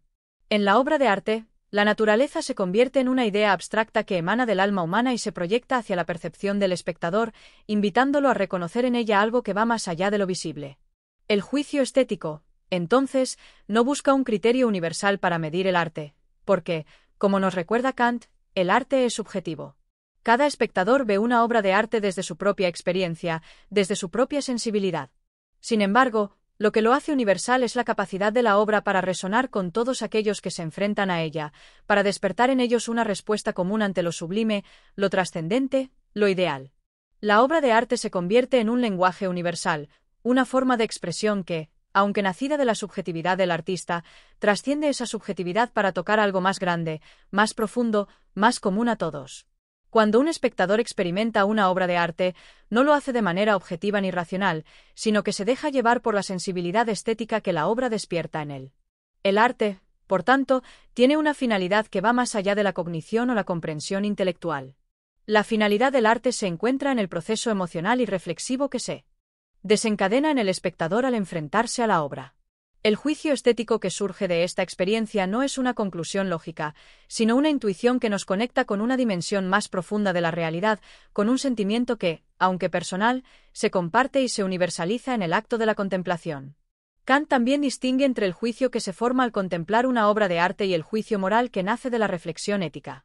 Mientras que el juicio moral se basa en principios universales de conducta y acción, el juicio estético se basa en la libertad del espectador para interpretar y sentir la obra. La libertad, en este contexto, es el espacio en el que la obra de arte puede aflorar sin la interferencia de la razón práctica, donde puede expresar una verdad estética que no está restringida por los límites de la realidad cotidiana. El juicio estético nos libera del mundo de lo utilitario, de las leyes de la naturaleza que rigen el universo físico, y nos abre a la creación libre del artista. La obra de arte no se mide por su capacidad de producir beneficios materiales, sino por su capacidad de despertar pensamientos y emociones que nos trascienden, que nos permiten entrar en contacto con lo que es más allá de lo físico. Es en esta libertad del juicio estético donde radica el poder de la obra de arte para transformarnos, para elevarnos de la rutina diaria hacia una esfera de reflexión profunda y trascendental. Kant también se detiene en la idea de que la obra de arte tiene un sentido moral que no necesariamente debe ser proclamado explícitamente por el artista, pero que se desvela en la experiencia estética del espectador. Al igual que la belleza, que revela la armonía y la perfección de la naturaleza, el arte revela una verdad moral que no se puede definir de manera clara o lógica, pero que se siente en el alma del espectador. Esta verdad no es un mensaje directo o moralizante, sino una expresión implícita de lo que es bueno y justo en el universo, una manifestación de lo que debería ser, no en un sentido normativo, sino en un sentido ideal. En conclusión, el arte, con su finalidad estética, nos invita a ver más allá de lo que es visible, nos desafía a reconocer en la belleza y en la forma algo que trasciende la experiencia inmediata y nos conecta con un sentido de lo ideal. El juicio estético no es un juicio racional, sino un acto de sensibilidad y reflexión que nos abre a una dimensión más profunda de la experiencia humana, donde la libertad y la creatividad del artista se encuentran con la capacidad del espectador de encontrar una verdad universal que resuena en su interior. Capítulo 12. El juicio estético y la sublimidad. En la vastedad del juicio estético, emerge una categoría que, por su magnitud y profundidad, se distingue por encima de la belleza misma, la sublimidad. Es un concepto que no puede medirse con los parámetros de la forma y la armonía que rigen la percepción de la belleza, sino que se encuentra en la experiencia de lo inmensurable, de lo grandioso, de lo que excede los límites de nuestra comprensión y nos lanza a una reflexión sublime. La sublimidad es el juicio estético por excelencia que se manifiesta cuando nos enfrentamos a lo inabarcable, a lo que nos sobrepasa y nos conmueve en lo más profundo de nuestro ser. Kant, al igual que los filósofos que lo precedieron, busca definir este concepto tan abstracto y tan profundamente relacionado con nuestra sensibilidad frente a lo grande, lo inmenso. Mientras que la belleza evoca un sentimiento de placer moderado y armonioso, la sublimidad se relaciona con una sensación de asombro que puede provocar en el espectador un sentimiento de pequeñez ante la magnitud de lo contemplado. Nos enfrentamos a algo que no puede ser agarrado por los sentidos ni comprendido completamente por la razón. En lugar de producir un sentimiento de tranquilidad, como la belleza, la sublimidad genera una especie de tensión interna, una conmoción que escapa a nuestra capacidad de dominio, que nos deja suspendidos entre el terror y la admiración. Este juicio estético no puede ser limitado ni condicionado por los sentidos. Por el contrario, se proyecta hacia lo infinito, hacia lo que trasciende el mundo tangible y se sitúa en una dimensión superior. El objeto sublime no es simplemente grande en términos de tamaño, sino que, al ser contemplado, nos da la sensación de que nuestra razón y nuestra imaginación se ven superadas por su grandiosidad. En este instante, el ser humano se enfrenta a un desafío de proporciones cósmicas, donde la razón pura se ve impotente ante la magnitud de la experiencia. La sublimidad no está exclusivamente en la naturaleza. Aunque el mar en su furia, el cielo estrellado que se extiende más allá de lo visible, o las altas montañas que cortan el horizonte con su majestuosidad pueden provocar estos sentimientos, la sublimidad puede encontrarse también en la creación humana, en aquellos momentos en que la voluntad humana, la creatividad humana, alcanza una altura tal que provoca una reacción estéticamente sublime. Pensemos en las grandes obras literarias, las catedrales góticas, o las composiciones musicales que nos transportan a estados de ánimo tan elevados que nos hacen sentir conectados con algo eterno, más allá de nuestra existencia individual. Sin embargo, lo sublime no está exento de contradicciones. No es solo la magnificencia lo que lo define, sino la experiencia de lo turbador. La sublime grandeza también puede evocar un temor reverente ante lo infinito, ante lo que no podemos abarcar con nuestras facultades finitas. Es una experiencia emocionalmente ambigua que balancea la atracción con el temor, el desafío con la admiración, creando un estado interior complejo, donde nos vemos pequeños, pero también poderosos, por el solo hecho de poder experimentar lo inalcanzable. En la experiencia de lo sublime, el juicio estético se convierte en un acto reflexivo, un movimiento interno que va más allá de la percepción sensorial inmediata. La visión de lo sublime nos lleva a pensar no solo en el objeto en sí, sino en nuestra posición frente a él, en nuestra capacidad de contemplarlo y comprenderlo, aun cuando esa comprensión nunca sea total. Aquí radica una de las grandezas de la sublimidad: nos elevamos por encima de nuestro ser limitado, por encima de lo mundano, y tocamos la infinita vastedad del cosmos, aunque siempre desde una posición de humildad. Este juicio estético de la sublimidad es, por tanto, un juicio de libertad. La experiencia sublime no se encuentra en la simple observación de lo grandioso, sino en la libertad con que nuestra mente se enfrenta a la enormidad de lo visto, sin necesidad de comprenderlo completamente. Nos enfrentamos al vacío que deja la incapacidad de nuestra razón, y en ese vacío surge una sensación profunda de libertad, pues en ese momento somos conscientes de nuestra pequeñez, pero también de nuestra capacidad para experimentar lo infinito. De este modo, el juicio estético acerca de la sublimidad es la puerta de acceso a una experiencia trascendental. El artista, al igual que el espectador, se enfrenta a este juicio desde una posición de libertad y responsabilidad, sabiendo que no puede reducir la grandeza de la obra sublime a algo que pueda ser comprendido racionalmente. La obra sublime, ya sea una tormenta desatada o una sinfonía infinita, solo puede ser experimentada, pero nunca completamente entendida. Y es precisamente en esa incognoscibilidad donde radica la belleza de lo sublime. En conclusión, la sublimidad es un juicio que nos lleva más allá de los límites del entendimiento humano, desafiando nuestras facultades racionales y sensoriales, pero, al mismo tiempo, nos eleva a una dimensión donde lo infinito y lo grande nos abren a una experiencia de libertad y asombro.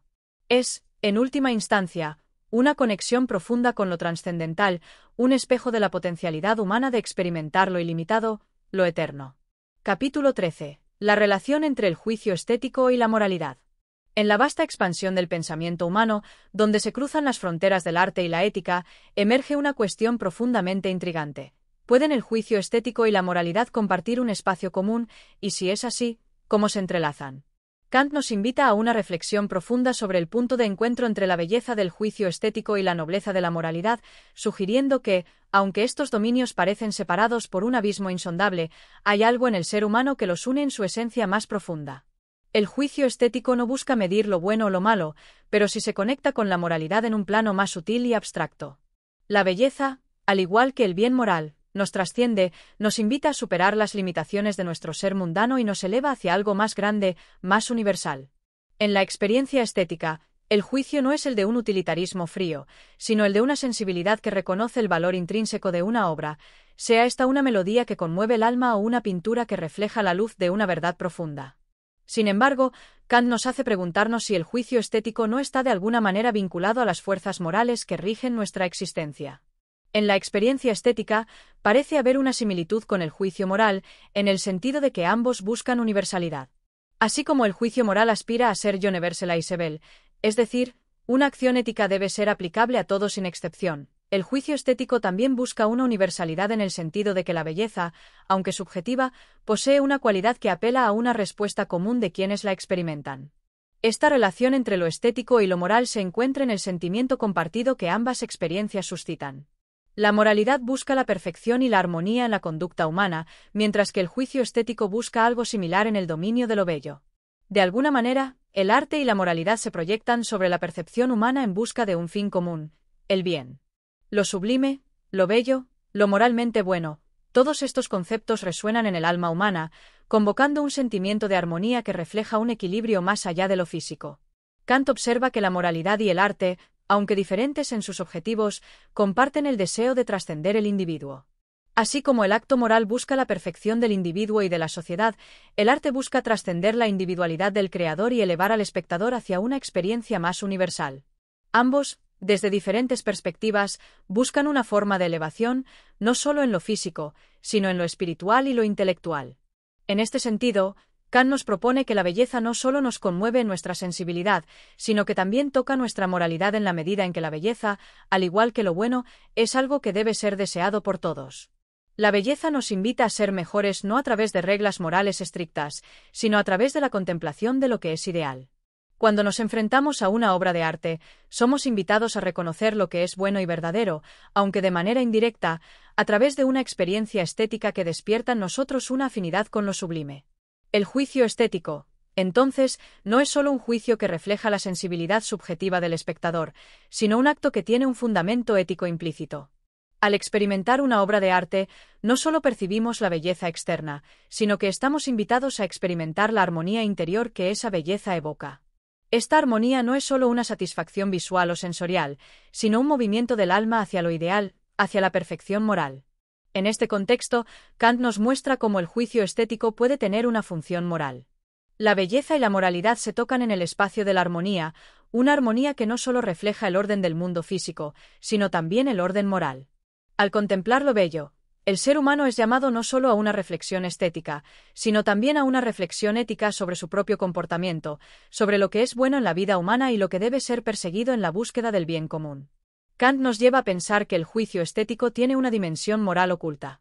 En la apreciación de lo bello, en la observación de lo sublime, no solo estamos en contacto con una sensación estética, sino con una intuición moral.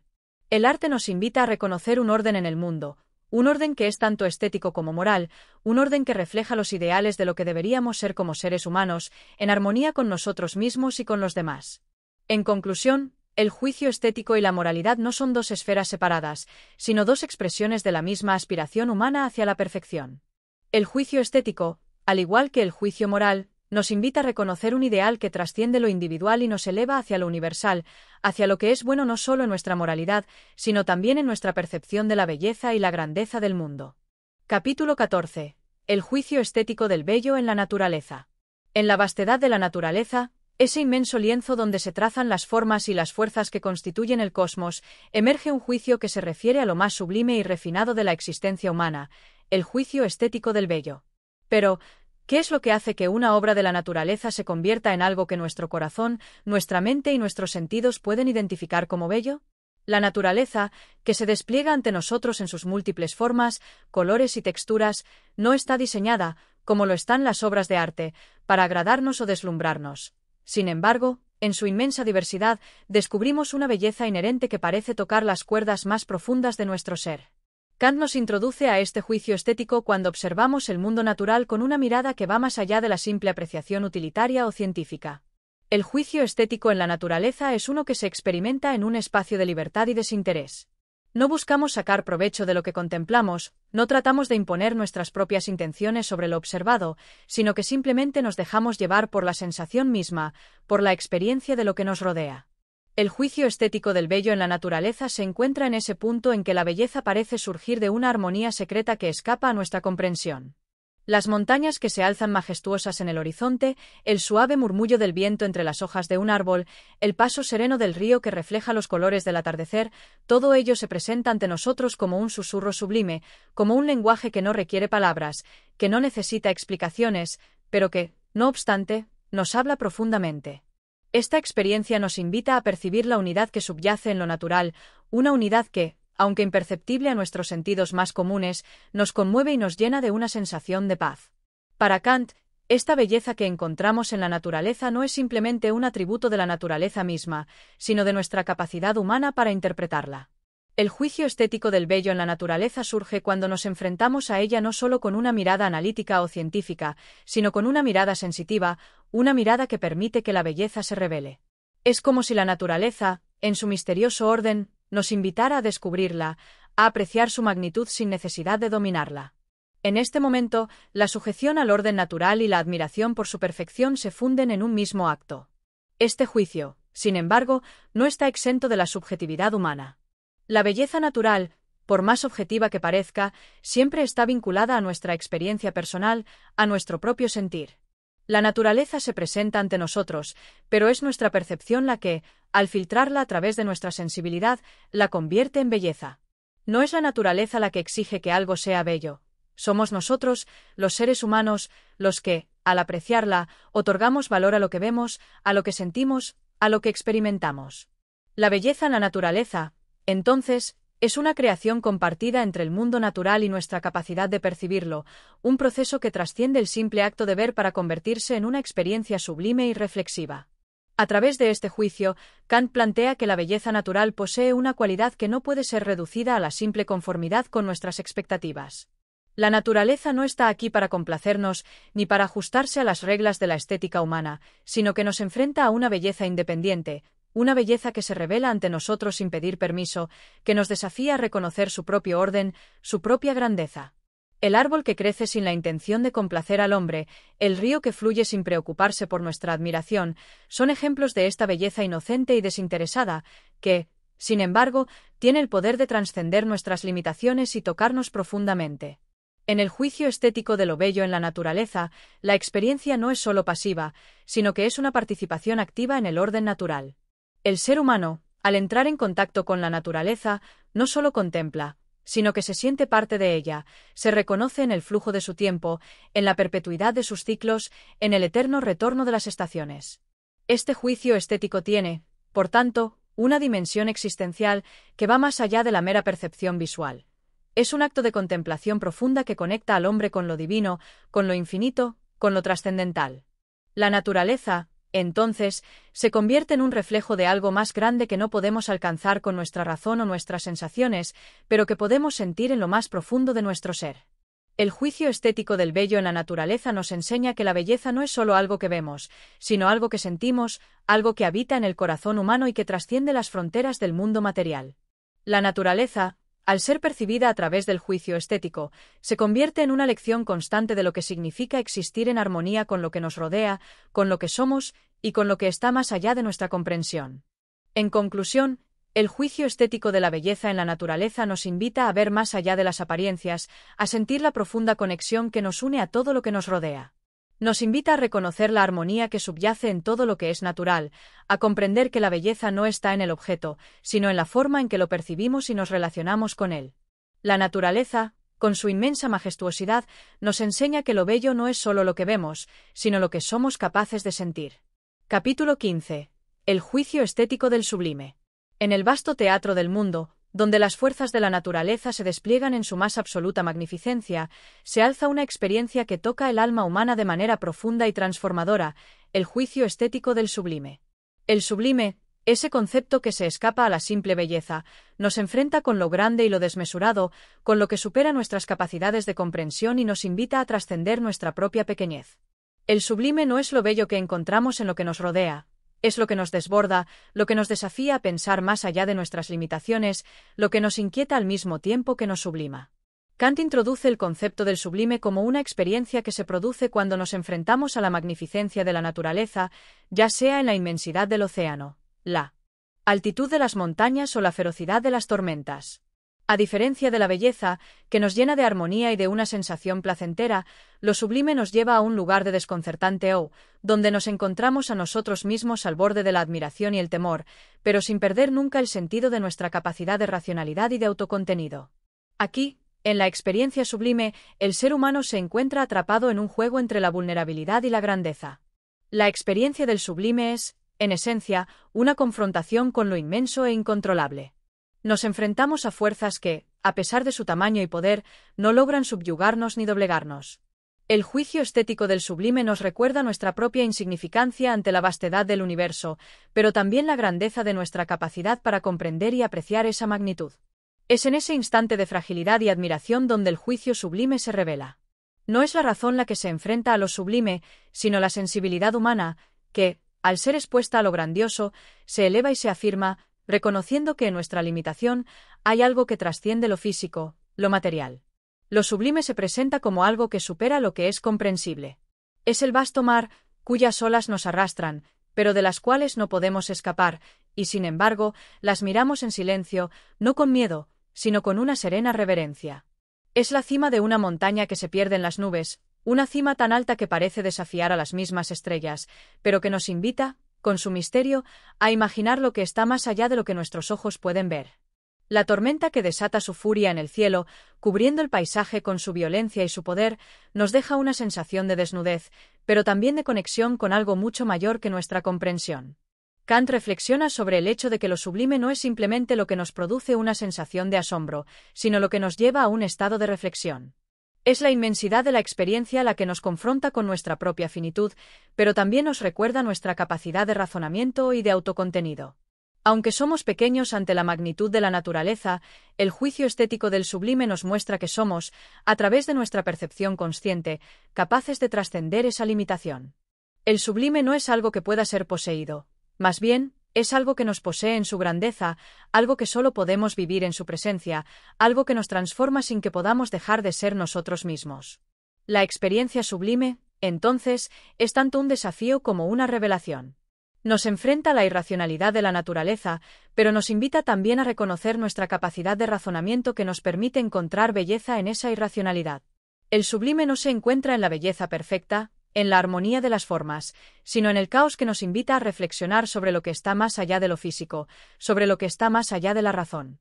Es la sensación de ser arrastrados por la inmensidad del universo, pero a la vez, sentir que, como seres humanos, tenemos la capacidad de detenernos a pensar y apreciar esa grandeza. Este juicio estético del sublime nos transforma, porque nos coloca frente a nuestra propia vulnerabilidad y nos invita a reconocer que, a pesar de todo lo que somos, siempre hay algo que escapa a nuestra comprensión. Pero no nos deja vacíos ni desesperanzados. Por el contrario, el sublime nos eleva, nos hace reconocer nuestra capacidad de admirar lo que no podemos poseer, de amar lo que no podemos entender completamente. La grandeza de la naturaleza, la ferocidad de la tormenta, la profundidad del océano, no nos destruyen, nos despiertan a la maravilla y al misterio. La experiencia sublime también tiene un carácter moral. Al enfrentarnos a lo sublime, nos damos cuenta de nuestra propia fragilidad, pero al mismo tiempo, reconocemos la grandeza de nuestra capacidad de asombro y de reflexión. Así, el juicio estético del sublime nos enseña que la belleza no siempre es lo que nos complace o nos satisface, sino aquello que nos desafía, que nos conmueve, que nos invita a pensar y a reconocer que hay algo más allá de lo que podemos comprender. En conclusión, el juicio estético del sublime nos libera al mismo tiempo que nos humilla. Nos enfrenta con la magnitud de la naturaleza, nos hace sentir nuestra propia insignificancia, pero también nos muestra nuestra capacidad de apreciar lo infinito, lo misterioso y lo trascendental. A través de lo sublime, la humanidad no solo se encuentra con lo grande, sino con lo que está más allá de ella misma, con su propia grandeza interior, con su capacidad de admirar y de trascender. Capítulo 16. El juicio estético del sublime en las artes. En la vasta esfera de las artes, donde la creación humana se entrelaza con los sentimientos más profundos, emerge el juicio estético del sublime. Un juicio que no solo reside en la naturaleza, en la magnificencia de los paisajes infinitos o en la furia de las tormentas, sino también en aquellas obras que el ser humano, con su alma creativa, produce.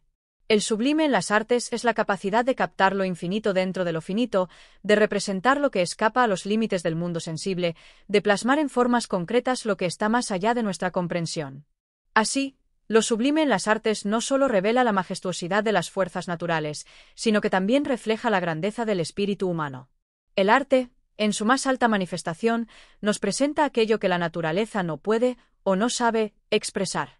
Nos muestra la profundidad de la emoción humana y la expansividad de la imaginación.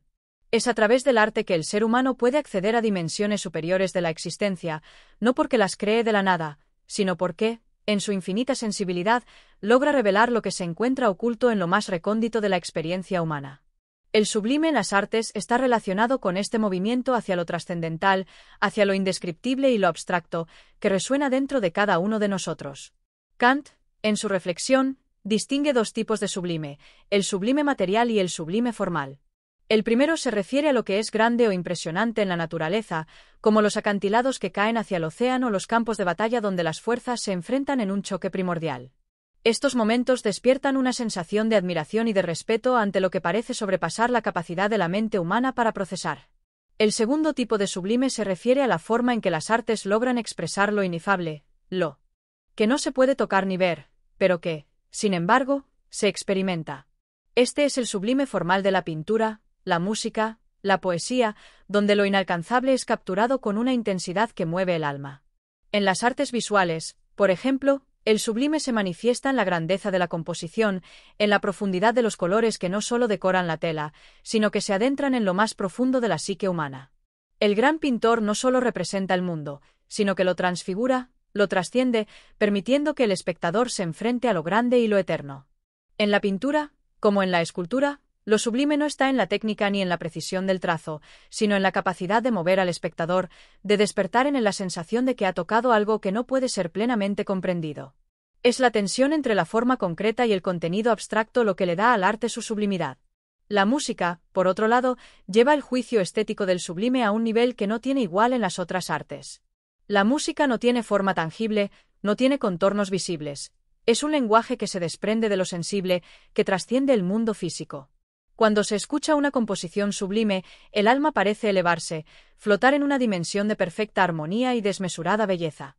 Las notas musicales, al igual que las olas del mar, no necesitan una forma física para ser sentidas. En su fluir constante, las melodías nos arrastran hacia un más allá, hacia un lugar donde la razón no puede seguirnos, pero donde, sin embargo, sentimos una conexión profunda con lo eterno. El sublime en la música se experimenta en los momentos de transición, cuando la melodía se desliza hacia un silencio inquietante, solo para regresar con más intensidad y poder. Es en ese vacío y en ese retorno donde reside lo sublime. La poesía, igualmente, tiene la capacidad de despertar lo sublime en el alma humana, al tocar las fibras más sensibles de nuestro ser. La palabra, como una ola suave o un rugido fuerte, tiene el poder de elevarse por encima de lo ordinario y llevarnos a un lugar donde las imágenes y las emociones se funden. El poeta es un artista del lenguaje, un creador que, al igual que el pintor o el músico, no solo representa la realidad, sino que la transforma. La poesía, cuando es sublime, no se limita a expresar una idea, sino que se adentra en el corazón del lector, abriendo un espacio donde el alma puede bailar con las palabras y con las ideas. Un verso sublime no necesita ser explicado. Se siente en lo más profundo, como una llamada desde el abismo de la conciencia humana. El sublime en las artes es, por tanto, el reflejo de la grandeza humana, de nuestra capacidad para crear, para sentir y para trascender lo que nos limita. Al igual que en la naturaleza, lo sublime en las artes no es un simple espectáculo visual o auditivo, es una experiencia que conecta al ser humano con su propia vulnerabilidad y grandeza. La obra de arte sublime se convierte en una especie de puente entre lo finito y lo infinito, entre lo terrenal y lo divino, permitiendo que el ser humano tocar lo intangible. Kant nos invita a entender que el juicio estético del sublime no es algo que se pueda imponer de forma externa, sino que es una experiencia interior, una revelación personal que depende de la capacidad de cada individuo para abrir su corazón y su mente a lo que lo rodea. Lo sublime, en la obra de arte, no está en la forma o en la técnica, sino en la capacidad del espectador para sentir más allá de lo visible, para adentrarse en el misterio que encierra la obra misma. El arte, en su máxima expresión, nos invita a trascender lo físico, a adentrarnos en lo más profundo de lo inalcanzable, tocando lo eterno, lo sublime. Así, el juicio estético del sublime en las artes es un camino hacia el descubrimiento de nuestra propia naturaleza humana. Nos desafía a mirar más allá, a no conformarnos con lo que es visible y comprensible, sino a abrir nuestros ojos a lo que se encuentra en el horizonte lejano de nuestra imaginación y de nuestro corazón. El sublime, en las artes, nos transforma, nos lleva a un lugar donde lo finito y lo infinito se tocan, donde la fuerza y la fragilidad coexisten en una armonía que no puede ser explicada, solo sentida. Capítulo 17. El juicio estético y la relación entre el arte y la naturaleza. En el vasto campo del juicio estético, uno de los temas más profundos y enriquecedores es la relación entre el arte y la naturaleza. ¿Cómo puede lo humano, lo creado por el hombre, dialogar con la pureza y el misterio de la naturaleza misma? ¿En qué medida el arte refleja, replica o incluso trasciende la naturaleza? La naturaleza, en su forma más pura y sublime, no es solo la fuente de nuestra inspiración, sino también el espejo en el que se reflejan nuestras propias aspiraciones y limitaciones. La naturaleza, en su magnificencia y en su desorden aparente, es el lienzo original sobre el que se han dibujado las grandes creaciones del arte. Sin embargo, Kant nos invita a considerar que el juicio estético no es simplemente una copia de la naturaleza, sino una interpretación de la misma, un reflejo subjetivo que trasciende lo que es inmediato. El arte no debe ser entendido como una imitación de la naturaleza, sino como una creación que surge de la naturaleza, pero que, al mismo tiempo, tiene la capacidad de transformarla, de elevarla a una esfera que la naturaleza misma no podría alcanzar por sí sola. El juicio estético, en este contexto, se presenta como un puente entre la naturaleza y el arte, un juicio que trasciende la mera observación sensorial para llegar a una comprensión más profunda. El arte tiene la capacidad de tomar lo que es común y elevarlo a lo sublime. Al igual que un pintor que no solo copia lo que ve, sino que interpreta la luz, las sombras, las formas y los colores, el juicio estético se orienta hacia una experiencia de trascendencia y de renovación. De esta manera, el arte no es solo un eco de la naturaleza, sino una creación nueva que la reinterpreta, que encuentra en lo más sencillo de la vida natural las semillas de lo más elevado. Kant, en su reflexión, también señala que el arte tiene la capacidad de despertar en el espectador una sensación de libertad ante la naturaleza. Cuando nos enfrentamos a una obra de arte sublime, somos transportados a un espacio donde el juicio no está determinado por las leyes de la física o las reglas del mundo sensible, sino que se nos permite liberarnos de la limitación que la naturaleza impone. En esta libertad estética, el hombre se encuentra con lo más puro de sí mismo, lo más creativo y original. En el arte sublime, la naturaleza es transfigurada por el espíritu humano, por su capacidad de imaginación y sentimiento, que va más allá de la mera representación. El arte también se enfrenta a una paradoja en relación con la naturaleza. Mientras que la naturaleza es regida por leyes fijas, por el orden del universo, el arte, en su creación, actúa fuera de esas leyes. El juicio estético no es una cuestión de reglas o de razón pura, sino de una sensibilidad que se nutre de la naturaleza pero que, al mismo tiempo, desafía sus límites. A través del arte, los seres humanos pueden experimentar la naturaleza de una manera libre, de una manera que no está sujeta a las restricciones del tiempo y del espacio. Pero, al mismo tiempo, la relación entre el arte y la naturaleza está marcada por una tensión constante. La naturaleza, en su estado más puro, nos habla en un lenguaje que no podemos entender completamente. Nos confronta con su misterio, con su inmensidad que escapa a la razón humana. Es en el arte donde intentamos darle sentido, interpretar ese misterio, al mismo tiempo, mostrarlo en su forma más accesible. El arte se convierte en el medio que traslada la naturaleza al alma humana, permitiendo que lo que es vasto y complejo se convierta en algo que podemos sentir y comprender. Este juicio estético nos lleva también a la reflexión sobre la mimética en el arte. Aunque Kant nos advierte de que el arte no debe simplemente imitar la naturaleza, no podemos ignorar la fascinación humana por lo que vemos en el mundo natural. Los artistas, a través de su trabajo, intentan captar lo esencial de la naturaleza, no en su forma exacta, sino en su espíritu. De esta manera, el arte puede alcanzar una forma de perfección al capturar no solo lo que es visible, sino también lo que está más allá de la percepción inmediata, las emociones, los sentimientos y las ideas que la naturaleza misma inspira. Kant subraya que esta relación entre el arte y la naturaleza no debe ser vista en términos de una superioridad del arte sobre la naturaleza, ni viceversa. La relación es dialéctica. Ambas esferas se influyen mutuamente y se completan. La naturaleza da al arte su materia prima, pero es el arte el que da a la naturaleza un significado profundo que no está presente en su forma cruda. El juicio estético es, por tanto, un punto de encuentro entre lo sensible y lo intelectual, entre lo material y lo espiritual. Y es en esta intersección donde el ser humano puede experimentar lo sublime en su máxima expresión. La cuestión de la belleza natural también juega un papel fundamental en la relación entre arte y naturaleza. Kant nos recuerda que el juicio estético está íntimamente ligado a nuestra percepción de la belleza. Pero, a diferencia de lo que ocurre con lo bello en la naturaleza, el arte tiene la capacidad de configurar la belleza de maneras que no existen en la naturaleza misma. En la naturaleza, la belleza es dada; en el arte, la belleza es creada. Y es a través de esta creación artística que el ser humano no solo refleja la naturaleza, sino que la trasciende, la transforma y la lleva hacia un nivel que supera los límites de la experiencia sensorial. En última instancia, el juicio estético del arte, cuando se coloca en diálogo con la naturaleza, nos revela una verdad profunda: que el arte es un intento humano de entender y comunicar lo incomprensible. No es una simple imitación de lo natural, sino una búsqueda por alcanzar lo sublime, por revelar la naturaleza bajo una luz completamente nueva, una luz que trasciende lo físico y lo visible para adentrarse en el reino de lo espiritual y lo trascendental. Así, en este capítulo, vemos que la relación entre el arte y la naturaleza es mucho más que una simple comparación entre lo creado y lo dado. Es un juego continuo de influencias y transformaciones, donde el arte busca en la naturaleza no solo su fuente de inspiración, sino su trascendencia.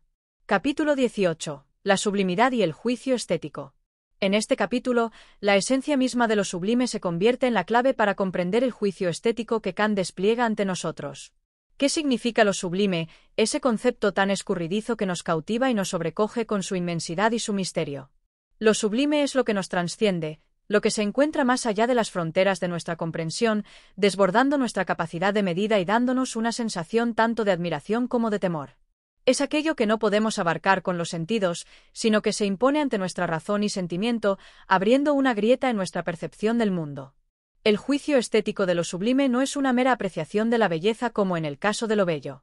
Lo sublime nos arrastra hacia una experiencia trascendente, más allá de lo tangible, que nos coloca frente a la vastedad del universo.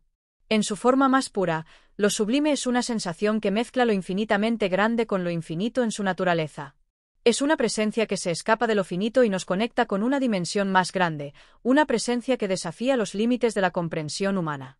Kant, al exponer la sublimidad, nos invita a comprender que, mientras que la belleza despierta una satisfacción pacífica y ordenada, lo sublime surge como una emoción poderosa, una que nos desafía, nos enfrenta con el abismo de lo incomprensible. Lo sublime se encuentra en lo gigante, en lo inefable, en lo que no puede ser reducido a una forma concreta ni circunscrito a una idea exacta. La inmensidad de la naturaleza, el rugir del mar, la grandeza de las montañas o la profundidad del cielo estrellado nos confrontan con lo sublime, que se resiste a nuestra comprensión. Al ser incapaces de abarcar todo su esplendor, sentimos una sensación de asombro ante lo infinito. El juicio estético, cuando se enfrenta con lo sublime, es entonces un juicio de asombro. No es un juicio que se base en lo que está frente a nosotros de forma inmediata y palpable, sino en una experiencia que nos eleva a algo mucho más allá de lo visible. En este tipo de juicio, la razón se ve desbordada por la magnitud del objeto, pero, al mismo tiempo, la misma razón encuentra en esta magnitud una oportunidad de liberación. Lo sublime es un desafío para nuestra comprensión racional, pero al mismo tiempo, nos invita a unirse a la vastedad de la experiencia, a reconocer nuestra propia limitación ante el poder infinito del universo. Kant nos sugiere que, en el juicio estético de lo sublime, el sujeto se enfrenta a dos aspectos: el miedo y el respeto. Miedo, porque lo sublime nos recuerda que somos pequeños y limitados ante la enormidad de lo que nos rodea; respeto, porque nos sentimos atraídos y deslumbrados por la grandeza de lo que no podemos dominar. Este encuentro con lo sublime nos pone ante un dilema existencial, ya que lo sublime no se somete a las leyes de nuestra razón ni a las de nuestro sentir común. Nos habla en un lenguaje que no es el de la comprensión, sino el del sentimiento profundo que nos conecta con algo más grande que nosotros mismos. Es importante señalar que lo sublime no reside exclusivamente en la naturaleza, sino que también puede encontrarse en las obras de arte. El arte, cuando se eleva a la categoría de lo sublime, tiene el poder de trascender los límites de la representación común y llevarnos a una experiencia trascendental. En la música, por ejemplo, encontramos lo sublime cuando las notas parecen fluir más allá de las barreras del tiempo y el espacio, cuando una sinfonía nos transporta a un reino donde lo infinito se hace palpable. En la literatura, el arte sublime se muestra en palabras que no solo describen la realidad, sino que nos permiten vivir una realidad mucho más profunda, conectándonos con lo eterno. El juicio estético, entonces, se convierte en un juicio de libertad, porque nos invita a experimentar lo sublime en su totalidad sin las limitaciones de nuestras percepciones cotidianas. A través de lo sublime, el alma se eleva y se enfrenta con su propia trascendencia, liberándose de los confines del espacio y tiempo. Cuando nos enfrentamos con lo sublime, ya no somos simples observadores pasivos de la naturaleza, sino que participamos en ella, nos disolvemos en su magnitud, y nos sentimos, por un momento, parte de un todo mucho más grande que nuestro ser individual. Kant subraya que el juicio estético sobre lo sublime no es un juicio relativo, no es una cuestión de gustos o de lo que es subjetivamente apreciado por un individuo. El juicio sobre lo sublime apela a una universalidad más profunda, a una experiencia común que todos los seres humanos pueden compartir. Porque, aunque nuestras reacciones frente a lo sublime pueden ser intensamente personales, el hecho mismo de que algo nos cause esa sensación de infinito es lo que nos une. Lo sublime habla al corazón humano de una forma que sobrepasa las barreras de la cultura y la razón, tocando un cordón sensible que nos conecta con algo más allá de lo concreto. A través de la sublimidad, el juicio estético se convierte en una experiencia que no solo transforma nuestra percepción del mundo, sino que también eleva nuestra alma a una nueva comprensión de lo que significa estar vivo en este vasto universo. Es una llamada a la libertad, a la expansión del ser, una invitación a vivir más allá de los límites de lo que conocemos, en un estado continuo de asombro y admiración. En resumen, lo sublime en el juicio estético no es solo un concepto filosófico o una idea abstracta. Es una experiencia emocional que se despliega ante nosotros, una experiencia que nos invita a ir más allá de nuestras limitaciones y a enfrentarnos con el misterio y la grandeza del universo, ya sea a través de la naturaleza o del arte. El juicio sobre lo sublime nos permite abrazar la inmensidad de lo que está más allá de nuestra comprensión y, a través de esta experiencia, nos reconcilia con nuestro propio ser. Capítulo 19. La belleza y el juicio estético en el arte. La belleza, ese concepto que ha sido el tema constante de la reflexión humana, se convierte en un punto de encuentro entre el arte, la naturaleza y la percepción humana. Kant, al adentrarse en el territorio del juicio estético, nos invita a comprender que la belleza no es simplemente una característica superficial o una cualidad contingente de las cosas, sino un fenómeno profundamente vinculado con la experiencia humana más íntima y esencial. La belleza, en su esencia más pura, se extiende más allá de lo tangible y de lo inmediato, y se presenta como una experiencia que conecta nuestra razón y sentimiento en un acto de armonía sublime. ¿Qué es la belleza, entonces, según Kant? No es meramente la agradable sensación que obtenemos de los objetos que nos rodean.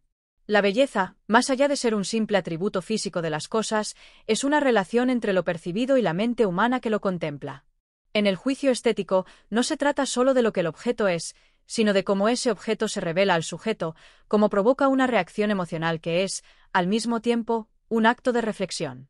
La belleza, entonces, es el resultado de una experiencia subjetiva que, sin embargo, aspira a ser universal, ya que está vinculada a un sentido común que trasciende las diferencias individuales. Al enfrentarnos a la belleza de un paisaje, una obra de arte o una melodía, experimentamos un juicio estético que nos impulsa a reconocer la armonía en la forma, en los colores, en los sonidos. Este juicio no se encuentra en el uso o en la funcionalidad de las cosas, sino en su capacidad de despertar en nosotros una sensación de pleno equilibrio, un equilibrio que no está limitado a la simple armonía de las partes, sino que se extiende a la sensación de totalidad. La belleza es la expresión perfecta de una unidad que supera la fragmentación del mundo fenoménico. No importa si esa unidad es realmente alcanzada en el objeto. Lo que importa es que, en el acto de percibir, el juicio estético nos lleva a experimentar un estado de completa cohesión. Kant, en su análisis, distingue la belleza de lo sublime, señalando que lo sublime nos trasciende, nos coloca ante lo inabarcable, mientras que la belleza, por el contrario, nos invita a la contemplación serena. La belleza no nos enfrenta con la vastedad infinita de la naturaleza, sino que nos presenta una experiencia más accesible y comprensible, un relato armonioso de la realidad que nos envuelve. A través de la belleza, los sentidos y la razón se funden, ya que la belleza no solo despierta una sensación estética, sino que también se conecta con nuestra capacidad de juzgar, de reconocer una cierta perfección en el objeto. Sin embargo, Kant no reduce la belleza a una mera percepción subjetiva. En su visión, el juicio estético sobre la belleza aspira a una universalidad. Aunque experimentamos la belleza de manera personal y emocional, el juicio estético sobre lo bello no se limita a la preferencia individual. Por el contrario, el sentimiento de belleza que surge en el individuo debe tener la capacidad de ser compartido por todos los seres humanos. Es en esta universalidad del juicio estético donde radica la fuerza de la belleza. No se trata de lo que me resulta agradable a mí, sino de lo que se puede reconocer como bello por todos, un concepto que resuena en todas las culturas y en todas las épocas. La belleza, entonces, no es solo una cuestión de gusto personal, sino de una respuesta universal que conecta a todos los seres humanos en una experiencia común. Lo interesante de la reflexión kantiana sobre la belleza es que nos revela que la belleza no es una propiedad inherente de los objetos, sino que surge en el encuentro entre el objeto y el sujeto. Es en este encuentro, en este juicio estético, donde lo bello aparece ante nuestra conciencia. La belleza no es un atributo que se pueda medir ni definir por medio de las categorías convencionales de la razón. Es una experiencia que no puede ser limitada por las reglas de la lógica o las leyes de la causalidad. La belleza es la presencia de una armonía que, si bien está determinada por las formas y proporciones, no se agota en esas formas, sino que nos lleva a una experiencia trascendental que nos conecta con algo más allá de lo físico. Kant hace una distinción fundamental al decir que el juicio estético sobre la belleza no se refiere a la utilidad o la funcionalidad del objeto. La belleza no tiene una función práctica en el sentido de servir a algún propósito útil o moral. La belleza, más bien, es una experiencia gratuita, que no tiene otro fin que el de ser contemplada y apreciada. La belleza no es necesaria, sino que aparece como un don para los sentidos y el espíritu. No se trata de lo que un objeto puede hacer por nosotros, sino de lo que es por sí mismo, en su capacidad de provocar en nosotros una experiencia de plenitud. Es en este contexto que el arte adquiere un papel central en el juicio estético. El arte, al ser una creación humana, tiene la capacidad de encarnar la belleza de una manera única. A través del arte, la belleza no solo se muestra en su forma física, sino que se convierte en un vehículo para la expresión de las ideas, de las emociones y de la experiencia humana más profunda. El arte, en su capacidad de trascender lo real, de idealizar lo tangible, nos ofrece una forma de ver el mundo no solo como es, sino como debería ser, ordenado, armonioso, perfecto. La belleza en el arte no es solo una cuestión de forma o color, sino de la intención y la profundidad con las que el artista transmite su visión del mundo. El arte se convierte, así, en un medio para la manifestación de lo sublime en lo cotidiano, para la transformación de lo ordinario en algo extraordinario. La obra de arte se convierte en un espejo de la naturaleza humana, un reflejo de lo que somos y de lo que podemos llegar a ser. A través de la belleza que el arte nos ofrece, podemos encontrar una nueva forma de vivir, una nueva forma de ver el mundo. La belleza, entonces, no es solo una experiencia sensorial, sino una experiencia profundamente ética. Nos lleva a una contemplación que nos libera del mundo material, de las preocupaciones cotidianas, y nos eleva a un plano superior de comprensión y conexión. La belleza nos invita a ser mejores seres humanos, a estar en contacto con lo más alto y lo más puro que podemos llegar a ser. Nos muestra que, a través del arte y de la estética, podemos descubrir un mundo en el que lo sublime y lo bello se entrelazan para crear una experiencia que es a la vez transformadora y salvadora. Capítulo 20. La teleología en la naturaleza y la crítica del juicio. La teleología, ese concepto que abraza la finalidad en el vasto tejido de la naturaleza, aparece en este capítulo como una luz que ilumina la relación profunda entre la naturaleza misma y nuestra capacidad humana de comprenderla. Kant, con su mirada penetrante, nos invita a observar la naturaleza no solo como un conglomerado de fuerzas ciegas y contingentes, sino como un sistema en el que todo parece estar organizado, orientado hacia un propósito, aunque ese propósito sea, en sí mismo, incognoscible. La teleología, entonces, se revela no como una propiedad interna de la naturaleza, sino como una estructura de juicio que el hombre impone para dar sentido a lo que observa. En la vasta extensión del universo, todo parece estar en armonía, como si cada ser y cada elemento cumpliera una función en un gran diseño cósmico. Sin embargo, en la mente humana, esta organización de la naturaleza no se reduce a una mera causalidad que rige las interacciones materiales. La teleología supone la existencia de un fin o propósito en las formas de la naturaleza, aunque, en última instancia, ese propósito no sea accesible a la razón humana. Es más, Kant sostiene que este juicio teleológico no responde a un conocimiento empírico, sino que es una idea a través de la cual nuestra razón busca entender el mundo de manera ordenada, como si cada fenómeno, cada organismo, cada paisaje, estuviera movido por un fin último. Pero, ¿cómo, entonces, puede la razón humana aplicar un principio tan profundo y vasto como la teleología a la naturaleza?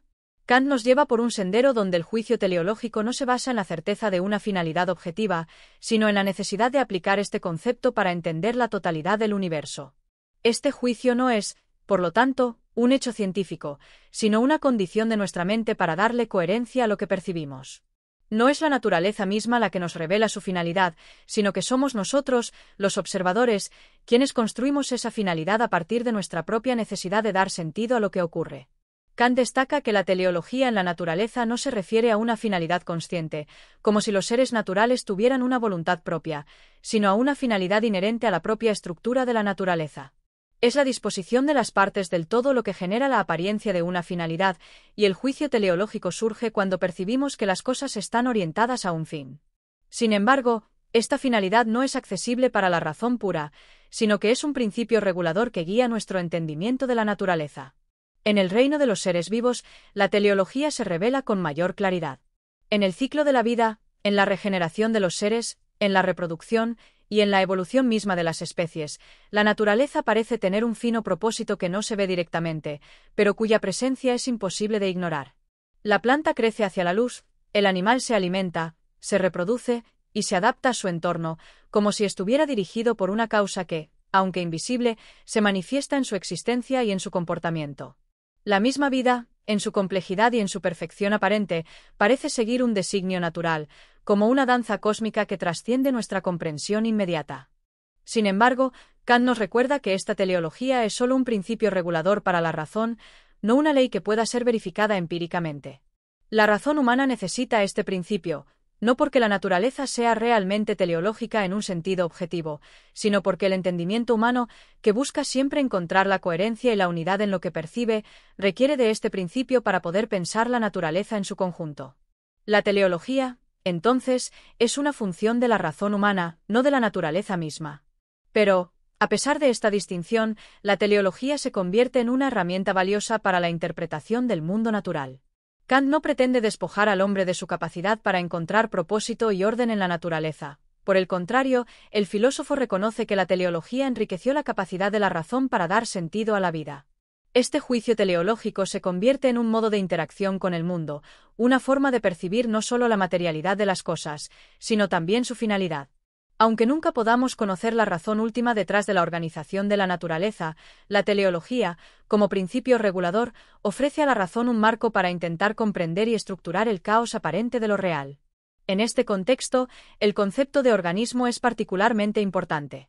Los organismos vivos, en su perfección estructural, parecen funcionar como unidades teleológicas. Cada órgano, cada célula, cada sistema dentro del organismo parece estar en perfecta armonía con el todo, como si el cuerpo mismo tuviera una finalidad. Esta complejidad de la vida no solo es un objeto de estudio científico, sino también una reflexión profunda sobre cómo el ser humano puede comprender y apreciar el misterio de la naturaleza a través de la teleología. Los organismos, al estar sujetos a leyes biológicas, nos muestran, en sus interrelaciones, un modelo de unidad y armonía que invita a la contemplación. Kant, al referirse a la teleología, también introduce el concepto de la naturaleza como fin en sí misma. Este es un concepto crucial, porque implica que la naturaleza no es un objeto que simplemente exista por azar, sino que, en su total complejidad, parece estar destinada a cumplir una función dentro de un orden cósmico más grande. El universo, en su aparente desorden, revela una estructura subyacente, un sentido de finalidad que es parte de la experiencia humana al tratar de comprender la realidad. Así, la teleología en la naturaleza se convierte en un punto de encuentro entre la razón y la misteriosidad de la vida. Aunque nunca podamos comprender completamente los fines últimos de la naturaleza, la teleología nos invita a explorar y apreciar lo que es visible y lo que es invisible. Es en ese espacio entre la percepción y la razón donde se manifiesta la grandeza del universo, en su complejidad y armonía, un recordatorio de que, aunque no podamos desentrañar todos los secretos del mundo natural, podemos, al menos, vivir con una mayor sensibilidad hacia su belleza y su misteriosa perfección. Gracias por acompañarnos en esta travesía de pensamiento y reflexión. Si te ha gustado este viaje literario, no olvides suscribirte para seguir explorando las grandes obras de la filosofía. Tu apoyo es esencial para que podamos continuar compartiendo estos tesoros con el mundo. Hasta el próximo capítulo.